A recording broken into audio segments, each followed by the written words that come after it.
ಮೂಡಲ ಮನೆಯ ಮುಸುಕನು ಸರಿಸಿ ಕಂಗಳ ತೆರೆಸಿದೆ ಶುಭೋದಯ.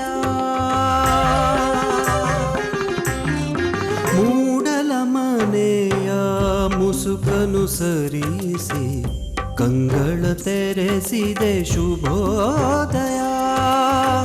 ಮನಸ್ಸಿನ ಮಾಗನು ಮೆಲ್ಲನೆ ಅರಳಿಸಿ ಚಂದನ ವನದಲ್ಲಿ ಗಂಧವತಿಯುತ ಹೊಮ್ಮಿಸಿ ಚಿಮ್ಮುವ ಶುಭೋದಯ. ಶುಭೋದಯ ಕರ್ನಾಟಕ, ಶುಭೋದಯ ಕರ್ನಾಟಕ, ಶುಭೋದಯ ಕರ್ನಾಟಕ, ಶುಭೋದಯ ಕರ್ನಾಟಕ.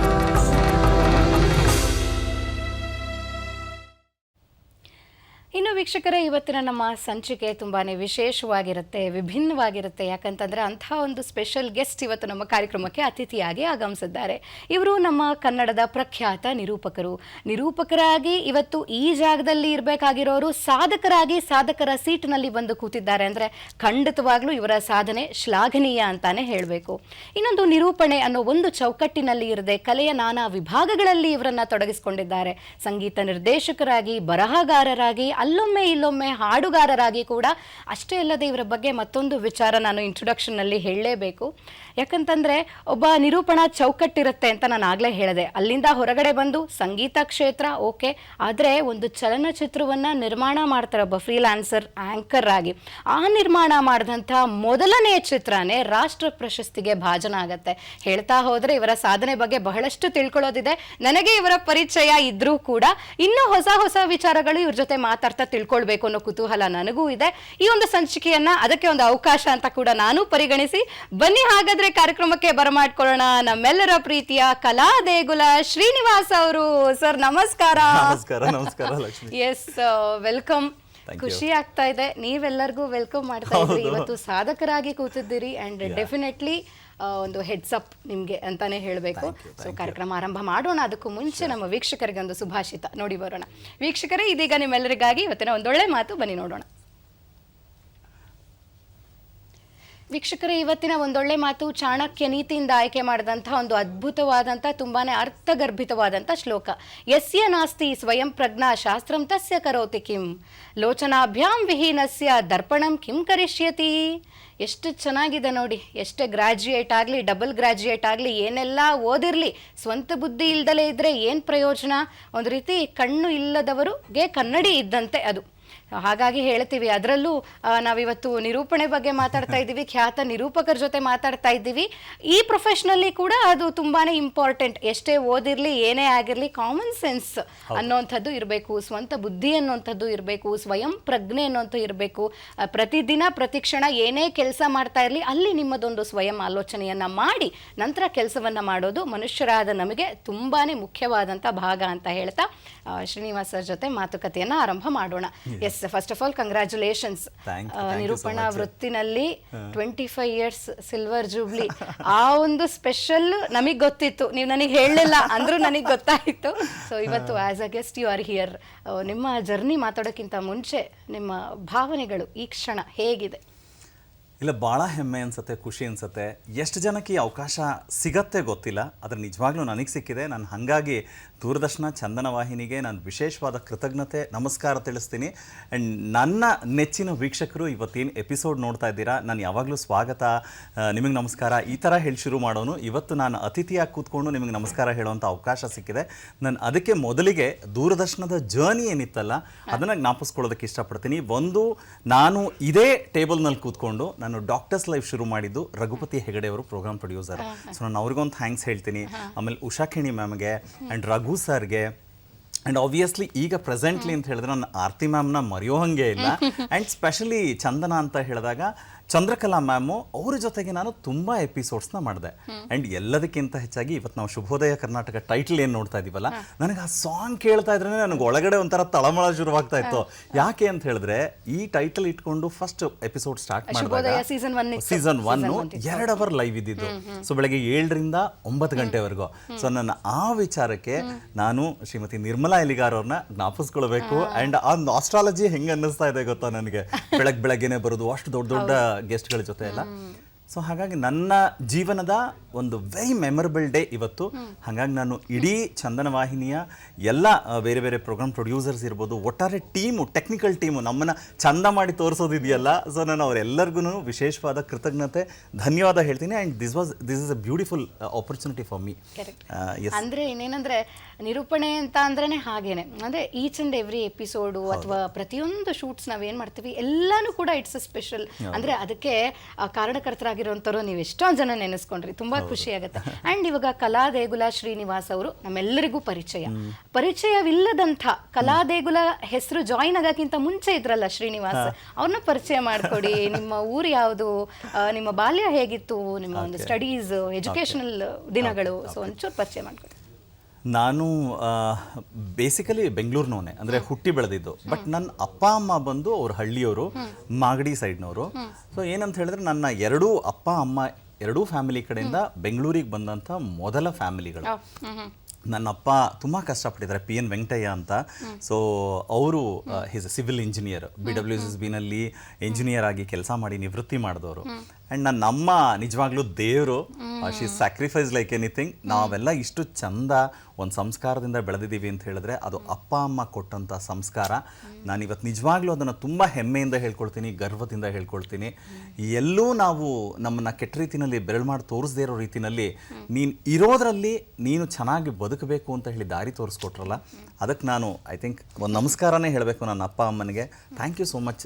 ಈ ವೇದಿಕೆ ಮೂಲಕ ನಾನು ಅದನ್ನು ಹೇಳೋಕ್ಕೆ ಇಷ್ಟ ಆಗ್ತಿದೆ. ಸೊ ನೀವು ಕಲೆಗೆ ಆಸಕ್ತಿ ಬಂದಿದ್ದು ಹೇಗೆ? ಅಂದರೆ ಬ್ಯಾಕ್ಗ್ರೌಂಡಲ್ಲಿ ಫ್ಯಾಮಿಲಿನಲ್ಲಿ ಯಾರಾದರೂ ಇದ್ರಾ, ಅಥವಾ ಕೇವಲ ಟಿವಿ ನೋಡಿ ಹಾಡುಗಳನ್ನ ಕೇಳಿ ನಾನು ಏನಾದರೂ ಒಂದು ಆರ್ಟ್ಗೆ ಬರಬೇಕು ಅಂತ ಅನ್ಸಿದ್ದ? ಇಲ್ಲ, that is very interesting part. ಏನಂತ ಹೇಳಿದ್ರೆ ಅಪ್ಪಂಗೆ ಆಕ್ಚುಲಿ ಹವ್ಯಾಸ ಇದೆ, ಅಂದರೆ ಬರೀತಾರೆ, ಅವರು ಕವನಗಳೆಲ್ಲ ಬರೀತಾರೆ. ಸೊ ಹಾಗಾಗಿ ಬರವಣಿಗೆ ಅಲ್ಲಿಂದ ಬಂದಿರ್ಬೋದು. ಅದಲ್ಲದೆ ಅಪ್ಪ ಸ್ಕೂಲಿಂಗಲ್ಲಿದ್ದಾಗ ಕೆಲವುದು ವೇಷಭೂಷಣ ಇರುತ್ತಲ್ಲ, ಸ್ಪರ್ಧೆ ಅಥವಾ ಸಣ್ಣ ನಾಟಕಗಳು, ಅದರಲ್ಲಿ ಪಾತ್ರ ಮಾಡಿದ್ರಂತೆ. ಬಟ್ ಅವರಿಗೆ ಅವ್ರ ಗುರುಗಳು ಹೇಳಿದ್ರಂತೆ, ನೋಡಪ್ಪ ಇದೆಲ್ಲ ಎಕ್ಸ್ಟ್ರಾ ಕರಿಕ್ಯುಲರ್ ಆಕ್ಟಿವಿಟೀಸು ಏನಿದ್ರು ಊಟಕ್ಕೆ ಉಪ್ಪಿನಕಾಯಿ ಥರ ಇರಬೇಕು, ಸೊ ನಾಟ್ ಫುಲ್ ಟೈಮ್ ಅಂತ. ಹಾಗಾಗಿ ನಮ್ಮಪ್ಪ ಅದರಿಂದ ಸ್ವಲ್ಪ ದೂರ ಉಳಿದಿದ್ರು. ಸೊ ಬಟ್ ನನಗೇನಂತ ಹೇಳಿದ್ರೆ ಯಾವಾಗಲೂ TV ನೋಡಬೇಕಾದ್ರೆ ಅಥವಾ ಸಿನಿಮಾ ನೋಡಬೇಕಾದ್ರೆ, ಅಂದರೆ ತುಂಬ ಸಣ್ಣವನಿದ್ದಾಗ ಹೆಂಗೆ ಅದ್ರೊಳಗಡೆ ಇರ್ತಾರೆ, ಹೇಗೆ ಅದ್ರೊಳಗಡೆ ಇರ್ತಾರೆ ಅಂತ ಯಾವಾಗಲೂ ಇಟ್ ವಾಸ್ ಕ್ಯೂರಿಯಸ್. ಆಮೇಲೆ ಒಂದು ಸರ್ಟನ್ ಪೀರಿಯಡ್ ನನ್ನ ಬೆಳವಣಿಗೆ ಆ ಥರದ್ದೆಲ್ಲ ಆದಮೇಲೆ, ಹೌದು ಆಗಿದ್ರೆ ನಾನು ಇಂಥ ಪ್ರೊಫೆಷನಿಗೆ ಹೋದರೆ ನಾನು ಅಂದರೆ ಅದರೊಳಗಡೆ ಇರ್ಬೋದು, ಅಂದರೆ ಸತ್ರು ಬದುಕುವಂಥ ಅವಕಾಶಗಳು ಕಾಣಿಸ್ಕೊಳ್ಬೇಕು ಅಂತ. ಬಟ್ ಆದರೆ ಹೇಗೆ ಅನ್ನೋದು ಗೊತ್ತಿರಲಿಲ್ಲ. ಅಂದರೆ ನಾನೊಬ್ಬ ನಟನಾಗಿ ಬರಬೇಕಾ, ನಿರೂಪಕನಾಗಿ ಬರಬೇಕಾ, ಹೇಗೆ ಅನ್ನೋದು ಗೊತ್ತಿರಲಿಲ್ಲ. ಬಟ್ ಬರಬೇಕು ಅನ್ನೋದು ಯಾವಾಗಲೂ ನನ್ನನ್ನು ಹಾಂಟ್ ಮಾಡ್ತಾ ಇತ್ತು. ಸೊ ಹಾಗೆ ಶುರುವಾಗಿದ್ದಂಥ ಒಂಥರ ಹುಡುಕಾಟ ಅಂತ ಹೇಳೋದ, ಒಂಥರ ತಾಕ್ಲಾಟ ಅಂತ ಹೇಳೋದ ಗೊತ್ತಿಲ್ಲ ಲಕ್ಷ್ಮಿ. ಆ್ಯಂಡ್ ಬಟ್ ಅಲ್ಲಿಂದ ಒಂಥರ ಮನಸ್ಸೊಳಗಡೆ ಹುಟ್ಕೊಂಡಿದ್ದು ಇವತ್ತಿಲ್ಲಿಗೆ ತೊಗೊಂಡು ಬಂದು ನಿಲ್ಸಿ. ತಯಾರಿ ಹೇಗೆ ಸ್ಟಾರ್ಟ್ ಮಾಡಿದ್ದು? ಅಂದರೆ ಯಾರು ಬ್ಯಾಕ್ಗ್ರೌಂಡ್ ಇಲ್ಲ, ಸಪೋರ್ಟ್ ಇಲ್ಲ ಅನ್ನೋಂಥಾಗ ಒನ್ ಮ್ಯಾನ್ ಆರ್ಮಿ ಆಗಿ ಬಂದು ಫಸ್ಟ್ ಟೈಮ್ ತೆರೆ ಮೇಲೆ ಕಾಣಿಸ್ಕೊಳ್ಳೋದಾಗ್ಲಿ ಅಥವಾ ಬರವಣಿಗೆ ಮಾಡೋದಾಗ್ಲಿ, ಅದನ್ನ ರೂಪಕ್ಕೆ ತರುವಂಥ ಕೆಲಸಗಳನ್ನ ಮಾಡಿ, everything is challenging. So first ನೀವು ಆಯ್ಕೆ ಮಾಡಿದಂತಹ ಫೀಲ್ಡ್ ಯಾವುದು ಆ್ಯಂಡ್ ಅದಕ್ಕೇನು ತಯಾರಿ ಮಾಡ್ಕೊಂಡ್ರಿ? How did you get into arts?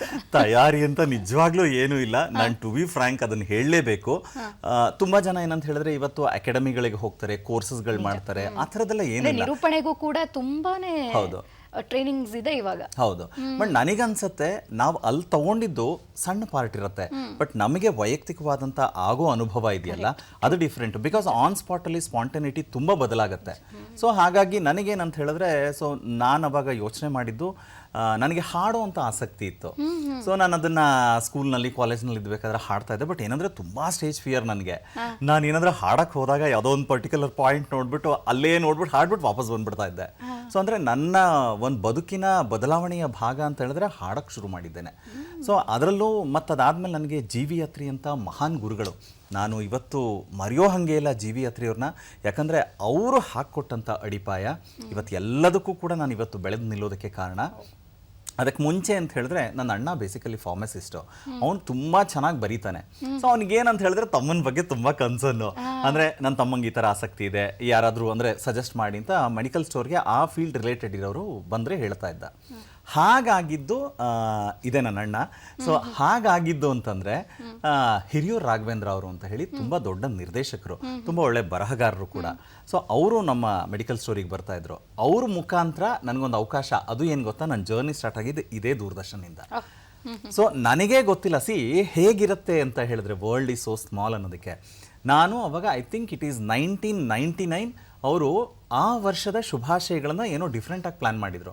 So ಅದ್ರಲ್ಲಿ ಒಂದು ಸ್ಮಾಲ್ ಬಿಟ್ ನನ್ನ ಕೈಲೂ ಹೇಳಿಸಿದ್ರು.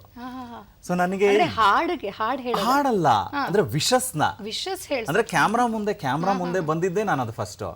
ಅದು ಒಂದು ಇನ್ಸಿಡೆಂಟ್. ಅದಾದ್ಮೇಲೆ ಇನ್ನೊಬ್ರು ಏನಂತ ಹೇಳಿದ್ರೆ ಇಂದಿರಾ ಪ್ರಿಯದರ್ಶಿನಿ ಅಂತ ಹೇಳಿ ಗಮಕ ಕಲಾವಿದ್ರು.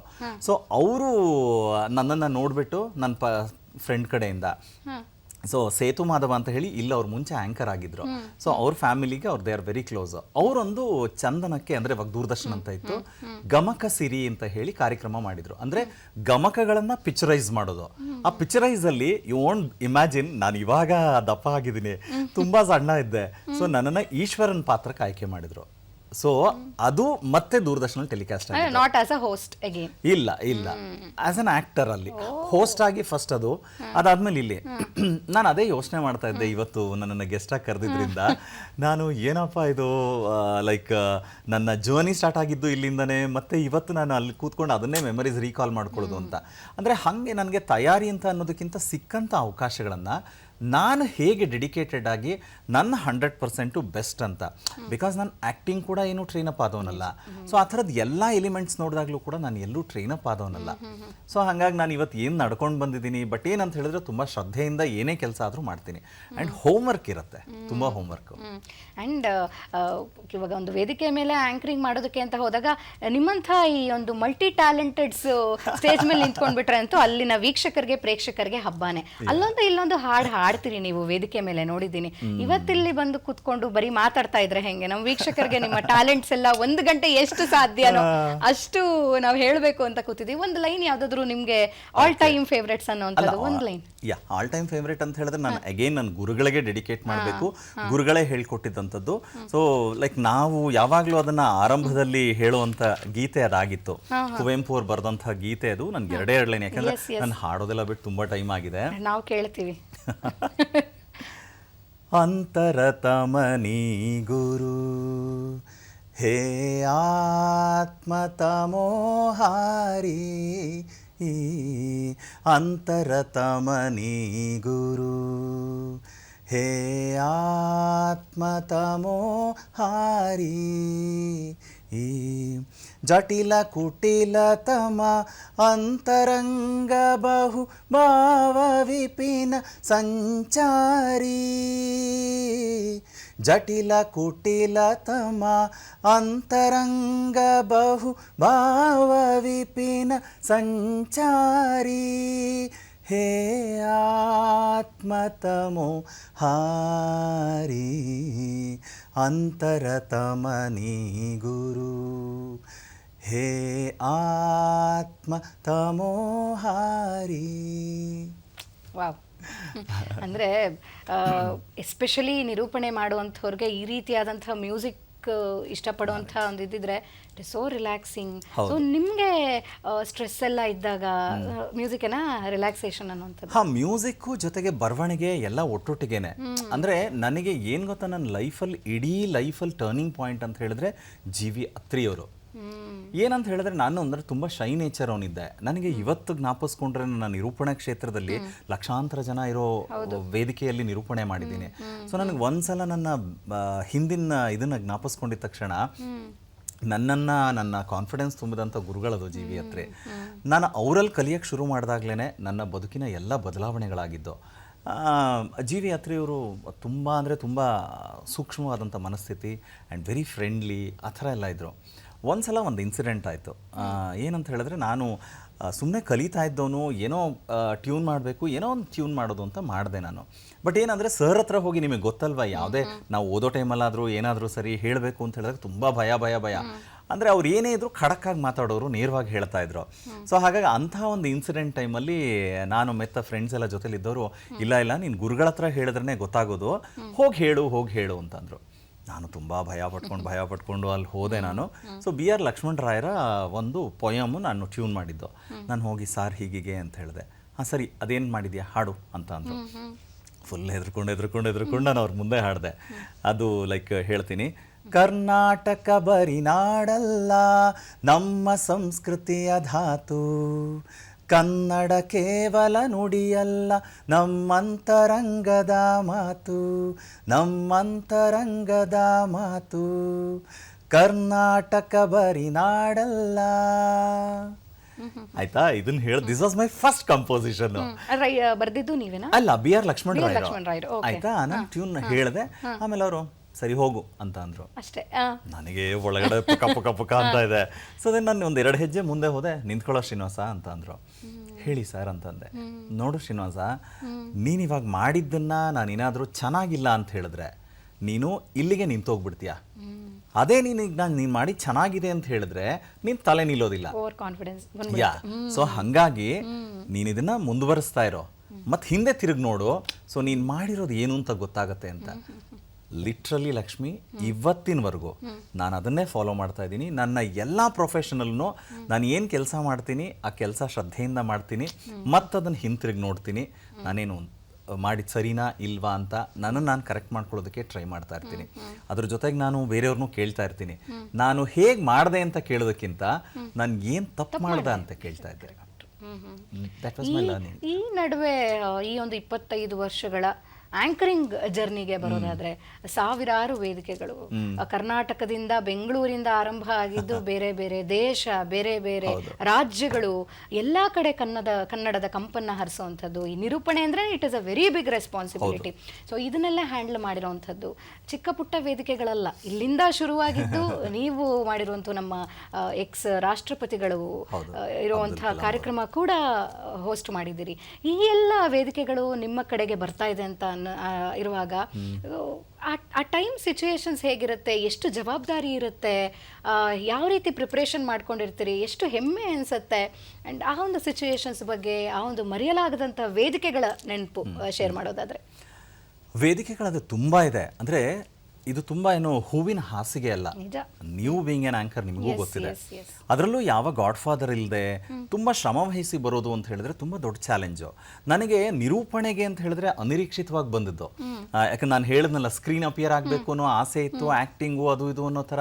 ಆಮೇಲೆ ಯಾರೋ ಒಂದು ಆಫರ್ ಮಾಡಿದಾಗ ಅಪ್ಪ ಅಂದರು, ಇಲ್ಲ ಓದು ಮುಖ್ಯ, ಓದು ಅಂತ ಹೇಳಿಬಿಟ್ಟು. ಸೊ ಈ ಥರದ್ದೆಲ್ಲ ಇದ್ದಾಗ ಆಮೇಲೆ ಕೊನೆಗೆ ಏನಂತ ಹೇಳಿದ್ರೆ ಅನಿರೀಕ್ಷಿತವಾಗಿ ಆದದ್ದೇನಂತ ಹೇಳಿದ್ರೆ, ನನ್ನ ಅಕ್ಕ she is multi talented, Lalita ಅಂತ ಹೇಳಿ ದೊಡ್ಡ ಅಕ್ಕ. ಸೊ ಅವಳು ಸಮರ್ ಕ್ಯಾಂಪ್ ಎಲ್ಲ ಮಾಡ್ತಾ ಇದ್ಲು. ಸೊ ಸಮರ್ ಕ್ಯಾಂಪ್ ಎಲ್ಲ ಮಾಡೋವಂಥ ಟೈಮಲ್ಲಿ ಅಲ್ಲೇನೆ ಚಿಕ್ಕದಾಗಿ ಆಗೋ ಕಾರ್ಯಕ್ರಮಕ್ಕೆ ಹೋಸ್ಟ್ ಮಾಡೋ ರೀತಿ ಶುರುವಾದದ್ದು ನನ್ನ ಜರ್ನಿ. ಸೊ ಅಲ್ಲಿಂದ ಒಂದೊಂದೇ ಸ್ಟೆಪ್ ಮುಂದೆ ಬರ್ತಾ, ಸೊ ದೆನ್ ನನಗೆ ಒಂದು ಅವಕಾಶ ಸಿಗತ್ತೆ ಒಂದು ಪ್ರೈವೇಟ್ ಕೇಬಲ್ ಚಾನಲಲ್ಲಿ. ಸೊ ಅಲ್ಲಿ ಫಸ್ಟ್ ಜರ್ನಿ ಅಂದರೆ ಹೊರಗಡೆ ಎಕ್ಸ್ಪೋಸ್ ಆಗಿದ್ದು ಅಂತ. ಸೊ ನನ್ನ ಅಕ್ಕಂಗೆ ನಾನು ಥ್ಯಾಂಕ್ಸ್ ಹೇಳಬೇಕು. ಆ್ಯಂಡ್ ಮನೆ ಫುಲ್ ಫ್ಯಾಮಿಲಿ, ನನ್ನ ದೊಡ್ಡಕ್ಕ ಲಲಿತಾ, ಎರಡನೇ ಅಕ್ಕ ಭಾರತಿ, ಅಣ್ಣ ಮೋಹನ್. ಸೊ ಅವ್ರು ಅಷ್ಟು ಜನ they supported me like anything. So ಅಲ್ಲಿ ಕೇಬಲ್ ನೆಟ್ವರ್ಕಲ್ಲಿ ಮಾಡ್ತಾ ಅಂದರೆ ಓದೋ ಟೈಮಲ್ಲೇ ಜಾಯ್ನ್ ಆಗಿದ್ದು ನಾನು. ಅಂದರೆ ನನಗೆ ಅಲ್ಲಿ ತುಂಬ ಅನುಭವಗಳಾಯಿತು.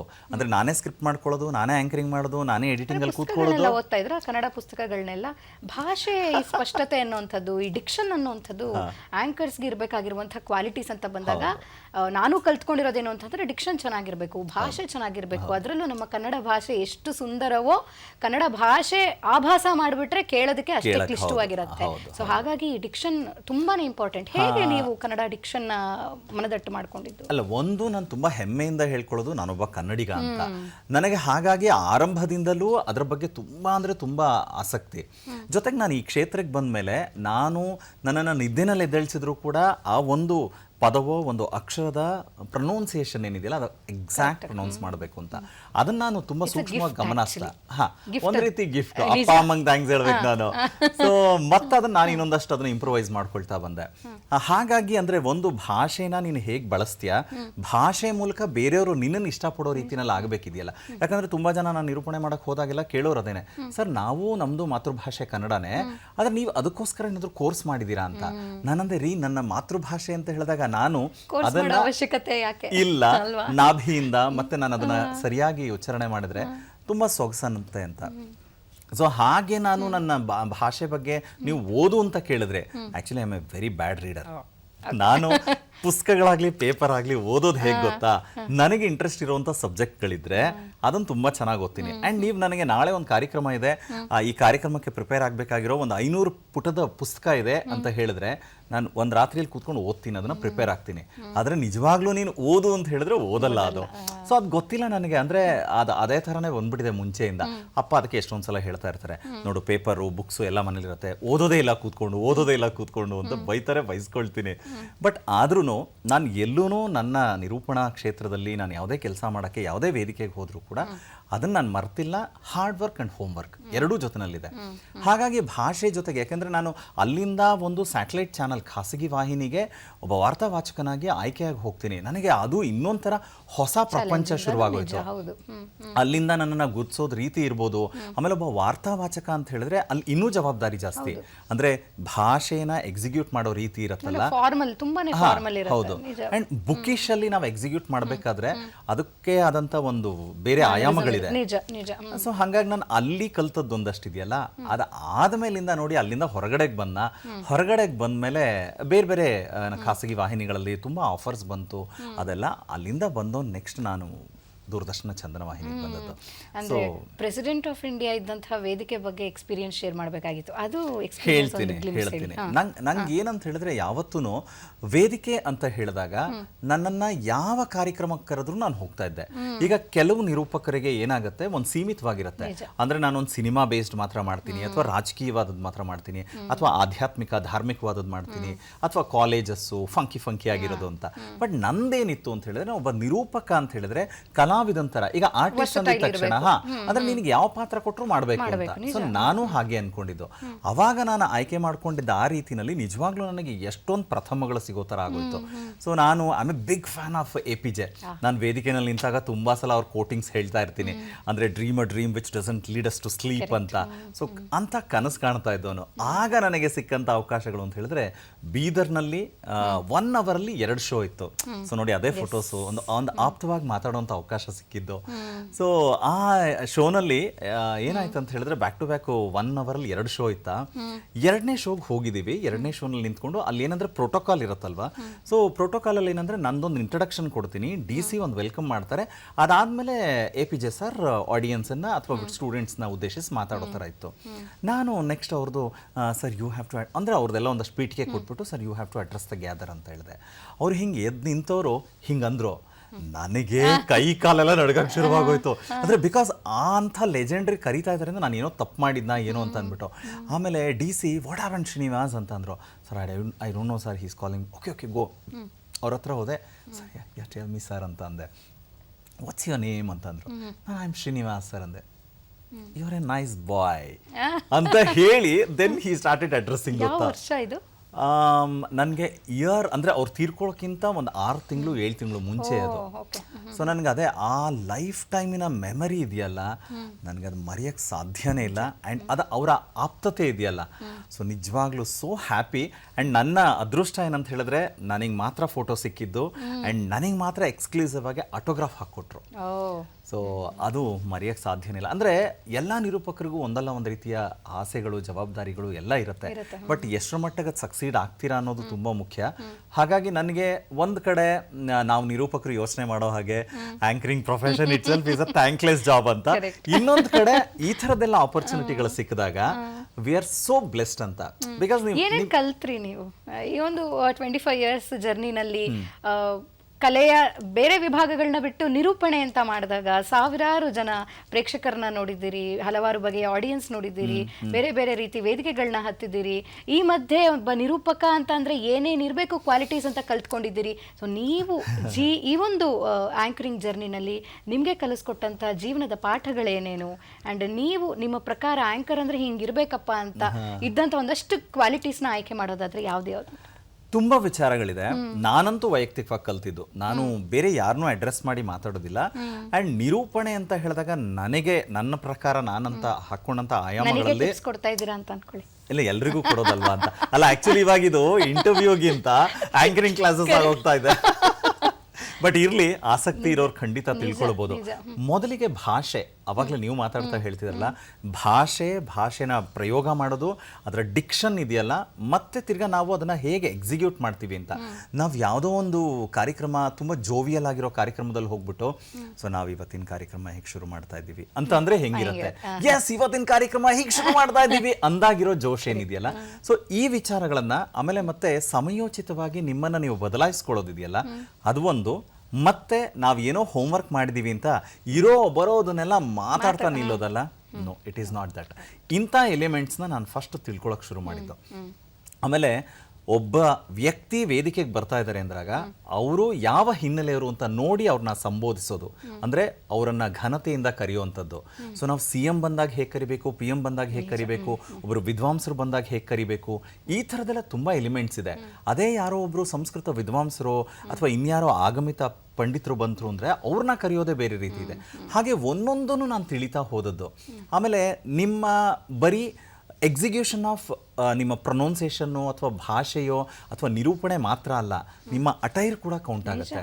ಅಂದ್ರೆ ನಾವು ಗಂಡು ಮಕ್ಕಳಾದ್ರೂ ಕೂಡ ಹೌದು, ಅಂದ್ರೆ ನಾವು ಆ ಕಾರ್ಯಕ್ರಮಕ್ಕೆ ಹೇಗೆ ಎಕ್ಸಿಕ್ಯೂಟ್ ಆಗಬೇಕು ಅಂದ್ರೆ ಒಂದು ಡೀಸೆಂಟ್ ಆಗಿರ್ಬೇಕಾ, ತುಂಬಾ ಕಲರ್ಫುಲ್ ಆಗಿ ಹೋಗ್ಬೇಕಾ. ಸೊ ನೋಡಿ ನಮ್ಮ ಚಂದನ ಅವಾರ್ಡ್ಸ್ ಇದು ನಂಗೆ ಎಷ್ಟು ಖುಷಿ ಆಗದ್ ಗೊತ್ತಾ ಈ ಫೋಟೋ ನೋಡಿದ್ರೆ.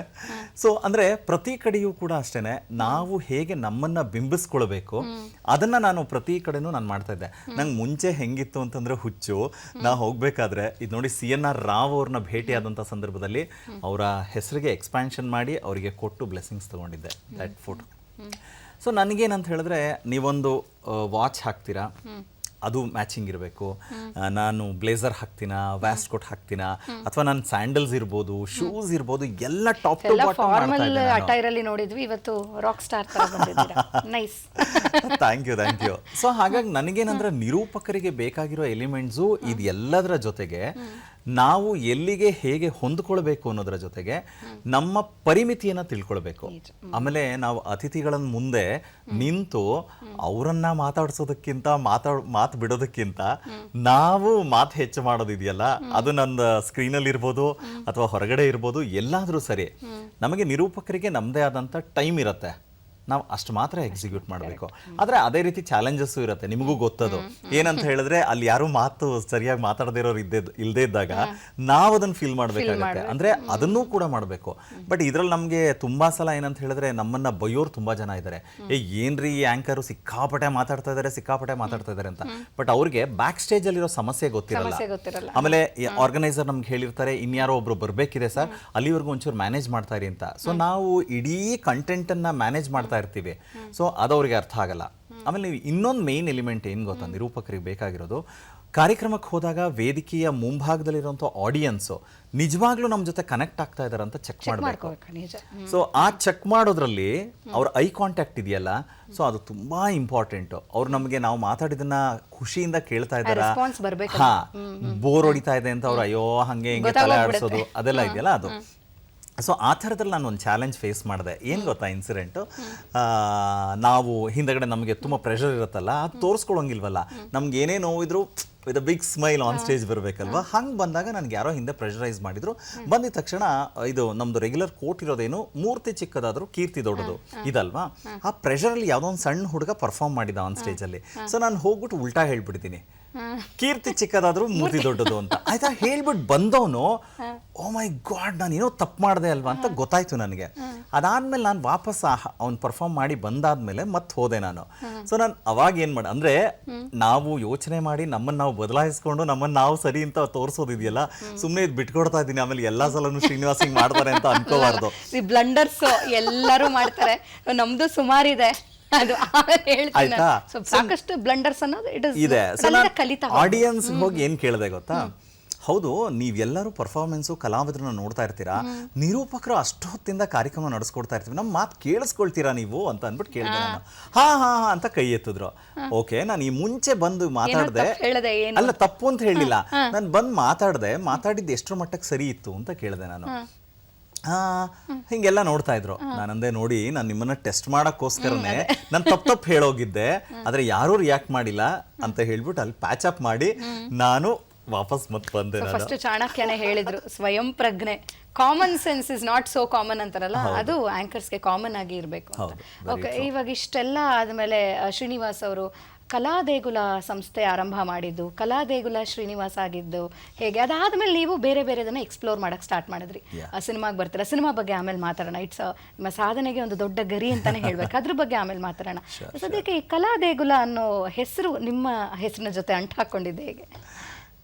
Very simple. ನನಗೇನಂದರೆ, ನಾನು ಈ ಪ್ರೊಫೆಷನ್ ಆಯ್ಕೆ ಮಾಡ್ಕೊಂಡಾಗ ಒಬ್ಬ ಕಲಾವಿದನಾಗಿದ್ದೀನಿ. ಆ್ಯಂಕರ್ ಅನ್ನೋದು ಕಲಾವಿದನೇ. ಸೊ ಹಾಗಾಗಿ ನಾನು ಇಲ್ಲಿಂದ ಅನ್ನ ತಿಂತಾ ಇದ್ದೀನಿ ಅಂತ ಹೇಳಿದ್ರೆ, ನಾನು ವಾಪಸ್ ಏನಾದರೂ ಕೊಡಬೇಕು ಅಂದರೆ ಈ ಕಲಾಕ್ಷೇತ್ರಕ್ಕೆ ಅಂತ ಯೋಚನೆ ಮಾಡಿದಾಗ, ಸೊ ಅಗೈನ್ ಮತ್ತೆ ನನ್ನ ಅಣ್ಣ, ನನ್ನ ಅಕ್ಕಂದಿರು ಎಲ್ಲರೂ ಸಪೋರ್ಟ್ ಮಾಡ್ತಾರೆ. ಎಲ್ಲರೂ ಕೂತೊಂದು ಸಮಾಲೋಚನೆ ಮಾಡಿದಾಗ ನಾವೊಂದು ಸಂಸ್ಥೆನ ಶುರು ಮಾಡಬೇಕು ಅಂತ ಯೋಚನೆ ಮಾಡ್ತೀವಿ. ಸಂಸ್ಥೆ ಶುರು ಮಾಡಿದಾಗ ಏನದಕ್ಕೆ ಹೆಸರೇನಿಡಬೇಕು ಅಂತ. So all of a sudden ಎಲ್ಲರದು ಡಿಸ್ಕಷನ್ ನಡೀತಾ ಇದೆ, ಕಲಾದೇಗುಲ ಅಂತ ಟೈಟಲ್ ಬಂತು. ಆ್ಯಂಡ್ ಅದನ್ನು ಕೇಳಿದವ್ರು ಎಲ್ಲರೂ ನಿಮ್ಗೆ ಈ ಟೈಟಲ್ ಹೇಗೆ ಹೊಳಿತು ಅಂತ ಶುರು ಮಾಡಿದರು. ಆ್ಯಂಡ್ ಅದು ಸಂಸ್ಥೆನ ಶುರು ಮಾಡಿದಂಥ ಸಂದರ್ಭದಲ್ಲಿ ಪದ್ಮಶ್ರೀ ಗೌರವ ಪಡೆದಂಥ ಡಾಕ್ಟರ್ ದೊಡ್ಡರಂಗೇಗೌಡರು ನಮ್ಮ ಸಂಸ್ಥೆನ ಉದ್ಘಾಟನೆ ಮಾಡಿಕೊಟ್ಟಿದ್ದು. ಸೊ ಅವರು ಅದೇ ಹೇಳಿದ್ರು, ಅಲ್ಲಪ್ಪ ಇಷ್ಟು ಒಳ್ಳೆ ಹೆಸರಿದೆಯಲ್ಲ, ಹೇಗಿದು ಸಾಧ್ಯ ಆಯಿತು ಅಂತ. ಸೊ ನಮ್ಮ ಸಂಸ್ಥೆದು ಕಾರ್ಯಕ್ರಮ ಆದಾಗ ಅವ್ರಿಗೆ ನಾವು ಪ್ರತಿ ವರ್ಷ ಕಲಾದೇಗುಲ ಪ್ರಶಸ್ತಿ ಕೊಡ್ತೀವಿ. ಸೊ ಇದೆಲ್ಲ ಅಂಥದ್ದು ದಿಗ್ಗಜರು, ಕುವೆಂಪು ಮಗಳು ಮತ್ತು ಅಳಿಯ ಇದು. ಆ್ಯಂಡ್ ಇದು ನೋಡಿ, ಆರ್ ಕೆ ಶ್ರೀಕಂಠನ್ ಅವರು ಕರ್ನಾಟಕ ಸಂಗೀತದ ಕ್ಷೇತ್ರದ ಮೇರು ವ್ಯಕ್ತಿತ್ವ ಇವರು. ಸೊ ಹಾಗೆ ನಮ್ಮ ಸಂಸ್ಥೆ ಶುರು ಮಾಡೋದು ನೋಡಿ. ಇದು ಮೊದಲನೇ ವರ್ಷ ಪೂರ್ಣಚಂದ್ರ ತೇಜಸ್ವಿ ಅವ್ರನ್ನ ನಮ್ಮ ಸಂಸ್ಥೆಯ ವಾರ್ಷಿಕ ಪ್ರಶಸ್ತಿ ಕೊಡಬೇಕು ಅಂತ ಇನ್ವೈಟ್ ಮಾಡಕ್ಕೆ ಹೋದಂಥ ಸಂದರ್ಭ ಇದು. ಬಟ್ ಆದರೆ ಅವರು ಹೇಳಿದ್ರು, ನೋಡಪ್ಪ ನಾವು ಬರವಣಿಗೆನ ಮೂಲೆಗೆ ಇಟ್ಬಿಟ್ಟಿದ್ದೀವಿ, ನಾನು ಇಲ್ಲಿಂದನೇ ನಿಮ್ಗೆ ಆಶೀರ್ವಾದ ಮಾಡ್ತೀನಿ ಅಂತ ಹೇಳಿ ಆಶೀರ್ವಾದ ಮಾಡಿದ್ದದು ಸಂದರ್ಭ, ಫೋಟೋದು ಮೆಮೊರಿ. ಸೊ ನಮ್ಮ ಕಲಾದೇಗುಲ ಅಂದರೆ ಅಲ್ಲಿ ಹುಟ್ಕೊಂಡಾಗ ನಾವೆಲ್ಲರೂ ಹೇಗೆ ಅಂದರೆ ನಮ್ಮ ಸೇವಿಂಗ್ಸಲ್ಲಿ ಒಂದಷ್ಟು ಹಣ ತೆಗೆದಿಟ್ಕೊಳ್ಳೋದು, ಅದನ್ನು ನಾವು ಯಾವಾಗ ಆಗತ್ತೆ ಒಂದು ಕಾರ್ಯಕ್ರಮ ಮಾಡೋದು. ಅಂದರೆ ಕೆಲವೊಂದ್ಸಲ ನಾವು ವರ್ಷಕ್ಕೆ 2-3 ಕಾರ್ಯಕ್ರಮ ಮಾಡಿದ್ದೀವಿ, ಅಥವಾ ಇಯರ್ಲಿ ಒಂದೇ ಕಾರ್ಯಕ್ರಮ. ಈಗ ಇತ್ತೀಚೆಗೆ ನೋಡಿ, ಆಫ್ಟರ್ ಕೋವಿಡ್ ತುಂಬ ಆ ಥರದ್ದೇನು ಮಾಡೋಕ್ಕಾಗಿಲ್ಲ ಇನ್ನೂ. ಸೊ ಹಂಗೆ ಶುರುವಾದಂಥ ಸಂಸ್ಥೆ ಆಟೋಮೆಟಿಕಲಿ ಕಾರ್ಯಕ್ರಮಗಳು ನಡೀತಾ ಇತ್ತಲ್ವ. ತುಂಬ ಜನ ನಿರೂಪಣೆಯಲ್ಲಿ ನೋಡೋರು ಶ್ರೀನಿವಾಸ್ ಅನ್ನೋದು very common name, Kaladegula Srinivas ಅಂತ ಕರೆಯಕ್ಕೆ ಸ್ಟಾರ್ಟ್ ಮಾಡಿದ್ರು. ಸೊ ಅಲ್ಲಿಂದ ಶುರುವಾದದ್ದು. ಇವತ್ತು ಬರೀ ಶ್ರೀನಿವಾಸ್ ಅಂದರೆ ತುಂಬ ಜನಕ್ಕೆ ಗೊತ್ತೇ ಇಲ್ಲ. ಸೊ ಕಲಾದೇಗುಲ ಶ್ರೀನಿವಾಸ್ ಅಂದರೆ ಮಾತ್ರ ನಿರೂಪಣೆಯಲ್ಲಿ ತುಂಬ ಜನಕ್ಕೆ ಗೊತ್ತಿರೋವಂಥದ್ದು. ಸೊ ಹಾಗೆ ನಾನು ಆ ಸಂಸ್ಥೆಗೆ, ಕಲಾದೇಗುಲಕ್ಕೆ ನಾನು ವೈಯಕ್ತಿಕವಾಗಿ ಥ್ಯಾಂಕ್ಸ್ ಹೇಳಬೇಕು, ನಮ್ಮದೇ ಸಂಸ್ಥೆ ಆದ್ರೂ. ಆ್ಯಂಡ್ ಇದಾದ ನಂತರ ನೀವು ಅಷ್ಟಕ್ಕೆ ಸುಮ್ಮನೆ ಕೂರದೆ ಔಟ್ ಆಫ್ ದಿ ಬಾಕ್ಸ್ ಏನೆಲ್ಲ ಮಾಡ್ಬೋದು ಎಲ್ಲ ಪ್ರಯತ್ನ ಮಾಡ್ತೀರಿ. ಸೊ ಚಲನಚಿತ್ರ ನಟರಾಗಿ ಕೂಡ ನೀವು ಕಾಣಿಸ್ಕೊಳ್ತೀರಿ. ಚಿತ್ರ ನಿರ್ಮಾಣ ಹೇಗೆ, ಅದು ಸಿಕ್ಕಾಬಡೆ ದೊಡ್ಡ ರಿಸ್ಕ್ ತಗೊಳ್ತಾ ಇದ್ದೀನಿ ಒಂದು ಅನ್ನಿಸ್ಲಿಲ್ವಾ? ಏನಕ್ಕಾಗಿ ಚಿತ್ರ ನಿರ್ಮಾಣಕ್ಕೆ ಬಂದಿದ್ದು ನೀವು? ಇಟ್ಸ್ ಎ ಬಿಗ್ ಸ್ಟೋರಿ ಅದನ್ನು. ಒಂದು ಏನಂತ ಹೇಳಿದ್ರೆ, ನನಗೆ ಫೇಸ್ ವ್ಯಾಲ್ಯೂ ಅಂದರೆ ಸ್ಕ್ರೀನಲ್ಲಿ ಅಪಿಯರ್ ಆಗ್ತಾ ಇದ್ದಿದ್ದರಿಂದ ತುಂಬ ಸೀರಿಯಲ್ಸು, ಸಿನಿಮಾಗೆ ಆಫರ್ ಬರ್ತಾ ಇತ್ತು. ಸೊ ಹಾಗೆ ನಾನು ಆ್ಯಕ್ಟಿಂಗ್ ಕಡೆಗೂ ಬರುವಂಥ ಅವಕಾಶಗಳು ನನಗೆ ಸಿಕ್ಕಿದ್ದು. ಸೊ ಸುಮಾರು ಒಂದಷ್ಟು ಧಾರಾವಾಹಿಗಳು, ಸಿನಿಮಾಗಳು ಮಾಡಿದ್ದು. ಆ್ಯಂಡ್ ಇಲ್ಲೇ ನಾನು ಜ್ಞಾಪಿಸ್ಕೊಳ್ಬೇಕಾಗಿರೋದಂದರೆ, ದೂರದರ್ಶನಕ್ಕೆ ಬಣ್ಣ ಅಂತ ಒಂದು ಸೀರಿಯಲ್ ಬರ್ತಾ ಇತ್ತು. ಆ ಬಣ್ಣದಲ್ಲಿ ಎಷ್ಟೊಂದು ಫಸ್ಟ್ ಇದೆ. ಅದರಲ್ಲಿ ಒಂದು ಸೀನಿಯರ್ ಮೋಸ್ಟ್ ಹೀರೋಯಿನ್ ಅಂಬಿಕಾ ಅವತ್ತಿನ ಕಾಲದಲ್ಲಿ ಒಂದು ಲಾಂಗ್ ಗ್ಯಾಪ್ ತೊಗೊಂಡಿದ್ರು, ಮತ್ತೆ ವಾಪಸ್ ಅವ್ರು ಆ್ಯಕ್ಟಿಂಗ್ ಕೆರಿಯರ್ಗೆ ಬಂದರು. US ಅಲ್ಲಿ ಇದ್ರಂತೆ, ವಾಪಸ್ ಕೆರಿಯರ್ ಬಂದರು. ಮತ್ತೆ ಸ್ಮಾಲ್ ಸ್ಕ್ರೀನಲ್ಲಿ ಆ್ಯಕ್ಟ್ ಮಾಡಿದಂಥ ಮೊದಲ ಸೀರಿಯಲ್ ಅದು ಬಣ್ಣ ಅಂತ ಹೇಳಿ. ಸೊ ಅದರಲ್ಲಿ ಅವರಿಗೆ ನಾನು ಅಳಿಯನ್ ಕ್ಯಾರೆಕ್ಟರ್ ಅಂದರೆ ಲೀಡು, ಆ ಟ್ರ್ಯಾಕಲ್ಲಿ ಹೀರೋ ಆಗಿ. ಅದಾದಮೇಲೆ ನಮಗೆ ಒಂದಷ್ಟು ವರ್ಷಗಳ ಆದಮೇಲೆ ಒಂದು ಸರ್ಪ್ರೈಸ್ ಏನಂತ ಹೇಳಿದ್ರೆ, ಸಿನಿಮಾ ಅರುಂಧತಿ ಅದೆಲ್ಲ ಬಂದಾಗ ನಮಗೊಂದು ಸರ್ಪ್ರೈಸು, ಈ ಹೀರೋಯಿನ್ ನಾವು ಎಲ್ಲೋ ನೋಡಿದ್ದೀವಿ ಅಂತ ಹೇಳಿಬಿಟ್ಟು. ಸೊ ಅದು ನೋಡಿದರೆ, ನಾವು ಮಾಡ್ತಾ ಇದ್ದಿದ್ದು ಸೀರಿಯಲಿನ ಮತ್ತೊಂದು ಟ್ರ್ಯಾಕಲ್ಲಿ ಹೀರೋಯಿನ್ ಬಂದು ಅನುಷ್ಕಾ ಶೆಟ್ಟಿ. ನಮಗೆ ಗೊತ್ತೇ ಇಲ್ಲ. ಅಂದರೆ ಅವತ್ತಿನ ಕಾಲದಲ್ಲೇ ದೂರದರ್ಶನಲ್ಲಿ ಅಂಬಿಕಾ ಅವ್ರಿಗೆ ವಾಯ್ಸ್ ಡಬ್ ಮಾಡ್ತಾ ಇದ್ರು. ಆಮೇಲೆ ಅನುಷ್ಕಾ ಶೆಟ್ಟಿನೂ ಕನ್ನಡ ಅಷ್ಟು ಚೆನ್ನಾಗಿ ಮಾತಾಡ್ತಿರ್ಲಿಲ್ವಂತೆ, ಅವರಿಗೂ ಡಬ್ ಮಾಡ್ತಾ ಇದ್ರು. ಸೊ ಆ ಸೀರಿಯಲಲ್ಲಿ ನಾನು ಒಂದು ಟ್ರ್ಯಾಕಲ್ಲಿ ನಾನು ಹೀರೋ, ಇನ್ನೊಂದು ಟ್ರ್ಯಾಕಲ್ಲಿ ಅವ್ರು ಹೀರೋಯಿನ್ನು. ಸೊ ಅಂದರೆ ಒಬ್ಬೊಬ್ರನ್ನೂ ಜರ್ನಿ ಎಲ್ಲೆಲ್ಲಿಂದ ಎಲ್ಲೆಲ್ಲಿ ಕರ್ಕೊಂಡು ಹೋಗುತ್ತೆ ನೋಡಿ. ಸೊ ಅವರಿವತ್ತು ತುಂಬ ದೊಡ್ಡ ಮಲ್ಟಿಲಿಂಗ್ವಲ್ ಸ್ಟಾರ್ ಆಗಿ ಅವರು ಒಂಥರ ಹೆಸರು ಮಾಡಿದರು. ನನಗೆ as an anchor I am very much happy. So ಹಾಗೆ ನನಗೆ ಚಂದನದ ಒಡನಾಟ ಎಲ್ಲ ರೀತಿ. ಸೊ ಸೀರಿಯಲ್ಗಳು ಆ ಥರ ತುಂಬ ಸೀರಿಯಲ್ಗಳು ಮಾಡ್ತಾ ಹೋದದ್ದು. ಆ್ಯಂಡ್ ಸಿನಿಮಾಗಳೊಂದಷ್ಟು ಮಾಡಿದಾಗ ಸಿನಿಮಾದಲ್ಲಾದಂಥ ಅನುಭವಗಳು ಬೇರೆ. ಅಂದರೆ ನಮಗೆ ಒಂದು ಕ್ಯಾನ್ವಾಸ್ ಅಂತ ಯೋಚನೆ ಮಾಡಿದಾಗ ಇವಾಗ ನೋಡಿ, ಸ್ಮಾಲ್ ಸ್ಕ್ರೀನ್ ಅಂದಾಗ ಇಷ್ಟೇ ಚೌಕಟ್ಟು, ಸಿನಿಮಾ ಅಂದಾಗ ಸ್ಕ್ರೀನ್ ಬಿಕಮ್ಸ್ ವೈಡರ್. ಸೊ ನಮಗೆ ಅಲ್ಲಿ ಆ್ಯಕ್ಟ್ ಮಾಡಬೇಕಾದ್ರೆ ಬೇರೆನೇ ಆಗುತ್ತೆ. ಸೊ ಇವಾಗ ನಮಗೆ ಆ್ಯಂಕರಿಂಗು ನೋಡಿ, ಇಲ್ಲಿ ಕೂತ್ಕೊಂಡು ನಾವು ಹೋಸ್ಟ್ ಮಾಡಬೇಕಾದ್ರೆ ಈ ಲಿಮಿಟೇಷನ್ಸ್ ಅಲ್ಲಿ ಇರ್ತೀವಿ, ಸ್ಟೇಜಲ್ಲಿ ನಿಂತಾಗ ಬೇರೆ ಥರ ಆಗುತ್ತೆ. ಸೊ ಹಾಗೆ ಈ ಥರದ್ದೆಲ್ಲ ಒಂದು ಅಷ್ಟಷ್ಟು ಜರ್ನಿಗಳಿದ್ದಾಗ ನನ್ನ ಜರ್ನಿಯಲ್ಲಿ ನನಗೆ ಒಬ್ಬ ಫ್ರೆಂಡು ಮನೋಜ್ ಕುಮಾರ್ ಅಂತ ಹೇಳಿ, ಸೊ ತುಂಬ ಒಳ್ಳೆ ಡೆಡಿಕೇಟೆಡ್ ವರ್ಕರು. ನಾನು ಬೇರೆ ಸಣ್ಣ ಪುಟ್ಟ ಕೆಲಸಗಳನ್ನು ನನಗಿಷ್ಟ ಇರೋ ರೀತಿಯಲ್ಲಿ ಪ್ರೊಡಕ್ಷನ್ಸ್ಗಳು ಏನೇನೋ ಮಾಡ್ತಾ ಇದ್ದೆ ನಾನು. ಅಂದರೆ ಸುಮ್ಮನೆ ನನಗೆ ಖುಷಿ ಆದಾಗ ಯಾವುದೋ ಒಂದು ಸಾಂಗ್ ಮಾಡೋದು ಅಥವಾ ಯಾವುದೋ ಒಂದು ಸಣ್ಣದೊಂದು ಎಲಿಮೆಂಟ್ ಇಟ್ಕೊಂಡು ಶೂಟ್ ಮಾಡೋದು, ಈ ಥರದ್ದೆಲ್ಲ ಮಾಡಿಸ್ತಾ ಇದ್ದೆ.